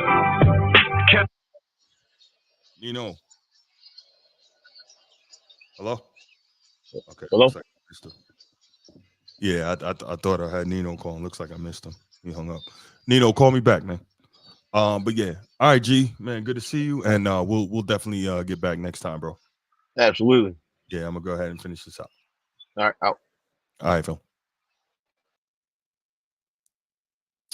Yeah, Nino, you go ahead and give me a call back. I'd love to hear your comments on this and what you got. Anybody else wants to call in? I'm here, and then we'll go ahead and we'll close out the show.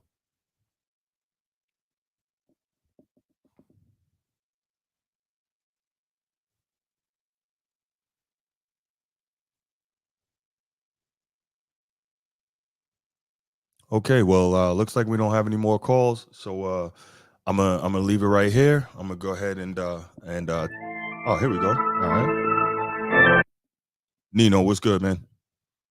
What's up? Y'all still on? Yeah, I'm still on. G had to take off, but we go ahead and take your call, and that'll be it for the night. Hey, I love it as a Steelers fan because now he gonna eat up most of the payroll, so he can't pay no more players. Wait, you said you're a Steelers fan? Is that what you said? Yeah, I'm a Steelers fan. We birth Steelers fan. Nino, man, we were cool until you said that, man. Me and G, we are Ravens all the way, man. Black and purple. Oh man! Mm-hmm. Oh my God! Mm-hmm. Oh my God! Yeah, Nino. Hey, man. I ain't gonna lie. Now, don't put this on the internet, but I've been kind of rooting for y'all since we been out. I ain't rooting for the Cowboys. You know, y'all got Lamar Jackson, but yeah. I want to know what you think about. I'm looking at Tom Brady and I'm looking at Patrick Mahomes, the two of the best in the last 20 since I've been watching living. And all of them have been taking pay cuts or player-friendly deals to make the team better.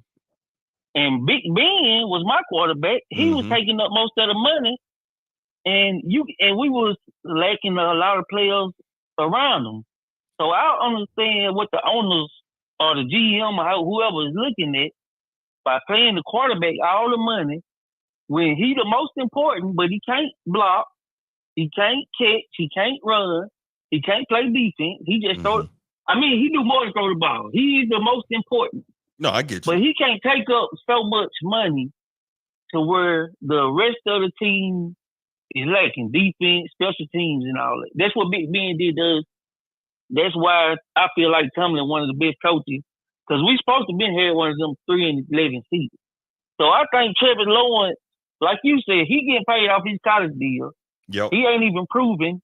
They need more players around him, but they done gave him all this money. So I don't understand. No, that's a fact. That's a fact. It's not that serious. Appreciate the super chat, my brother. Thank you for that. Yeah. So I'm looking at this thing and I'm saying, listen, I understand the premise of supposedly taking less to allow the team to put talent around you. However, some people would argue that's BS, right? Because you got smart teams that know how to manage the cap.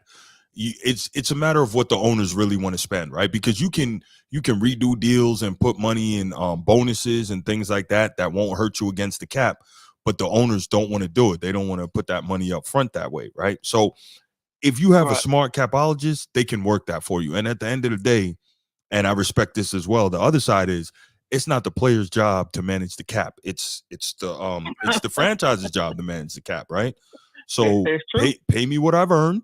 And listen, I'm also saying I'm not mad at the player who says, hey, I got enough money, I'm good, and you can go ahead and take some of this money and spread it around the team to make the team better. The problem is, more often than not, when we see players doing that, the organization take the money and put it in their pocket. Now, the organization has a certain amount of money that they have to spend every year. I don't know what it is in football. I think it's like 80 or 85% in basketball, but I don't know what that percentage is in football. But at the same time, we've seen time and time again, it's like, okay, where is that money going? Remember, Patrick Mahomes took that team-friendly deal in Kansas City, but they're still cutting guys and not paying guys. It's like Chris the defensive tackle, Chris I can't remember. Chris Jones. Thank you. Chris Jones, he had to hold out. This past year. So it's like Pat Mahomes took a team-friendly deal. Where was that money that he left on the table to pay other guys? He took a team-friendly deal. Tyreek Hill had to walk and go to Miami to get what he felt that he was due, that he could get. But see, that's where but I agree with Kansas City because they bet.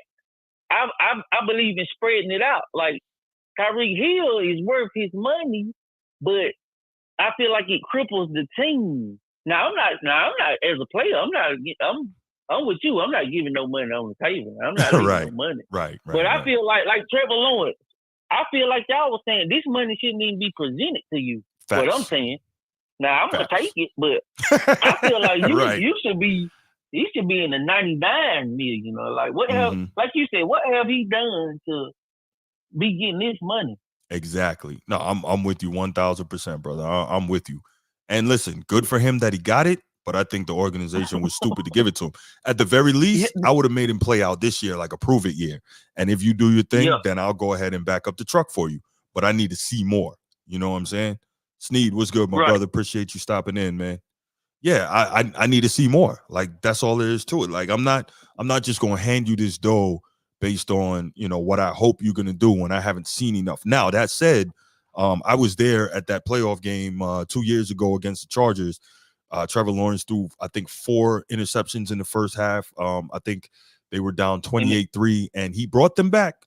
And I'll give credit where it's due. That was a great comeback. He brought them back to win that game. Now I think more of that was terrible coaching by Brandon Staley and the Chargers and not being able to get it done. And Justin Herbert, who was another guy I think is super overrated, but that's another topic for another day. But yeah, so he showed something in that game. Did he show enough for him to get a $275 million contract with $200 million guaranteed? Not for me, no. But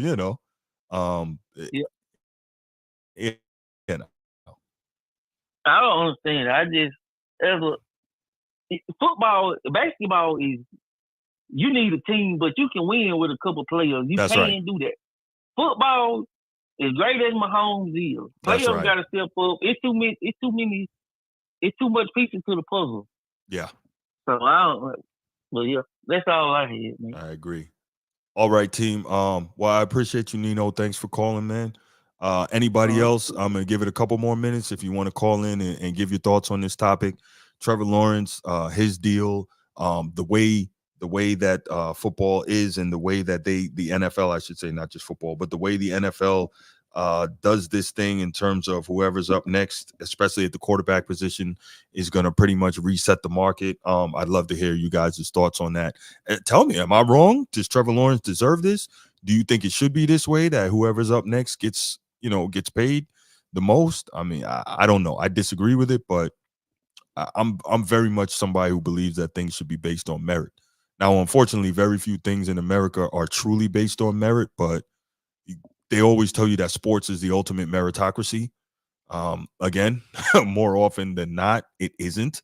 Maybe at the lower levels, but it isn't when you get to these pro levels. So I don't know. We'll see. We'll see if the Jags end up regretting this, or we'll see if uh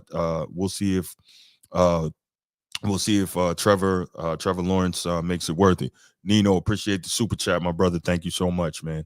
Yeah, Daryl, Tomlin is a top 10 coach of all time. As a Ravens fan, I hate to say it, but that guy is an absolutely phenomenal coach, man. To go all those years and never have a losing season with the way the NFL is made and just designed for the parity and make it so hard. And it's the league that has the most worst to first and first to worst every year. And he hasn't had elite quarterback play in quite some time. He had to deal with maybe the last 4 years of Big Ben not being nearly as good as he once was. And then he's had the time since Big Ben. They haven't gotten him a quarterback. So he's got two very capable guys in his quarterback room this year. We'll see how that goes. And a very good OC. So we'll see how that goes. And of course, he's also doing this while playing in a nightmare division, arguably the best division in football, the AFC North. Cincinnati, Baltimore, Pittsburgh, and Cleveland. That is an incredible. It's incredibly physical, so that boosts the level of injuries and just to play overall. They've got a bunch of good quarterbacks in that division, man. It is tough. So to see what Tomlin has done over the long haul, just phenomenal. There's not enough words to say how good that dude is. All right, team. I'm gonna leave it there. Oh, got another comment. What do we got? Yeah. It is. All right, so I'm gonna leave it right there. I'm gonna go ahead and I'm gonna end the show tonight. Damn, I love these football topics. Oh my gosh. I don't know how I'm gonna make it through the summer, y'all. Thank goodness for the Olympics. The Olympics are here, so that's gonna help us out. And of course, boxing. Man. And Native Texan, so glad you decided to join the show tonight, man. Really appreciate you. Thank you so much for calling in. Thank you for liking and subscribing. And also, you and I are going to be doing more talking. Really appreciate it. You're an A&M guy, and like I said, Notre Dame opens up at what is that, Kyle Stadium, and so we got to deal with the original 12th man. So definitely looking forward to that.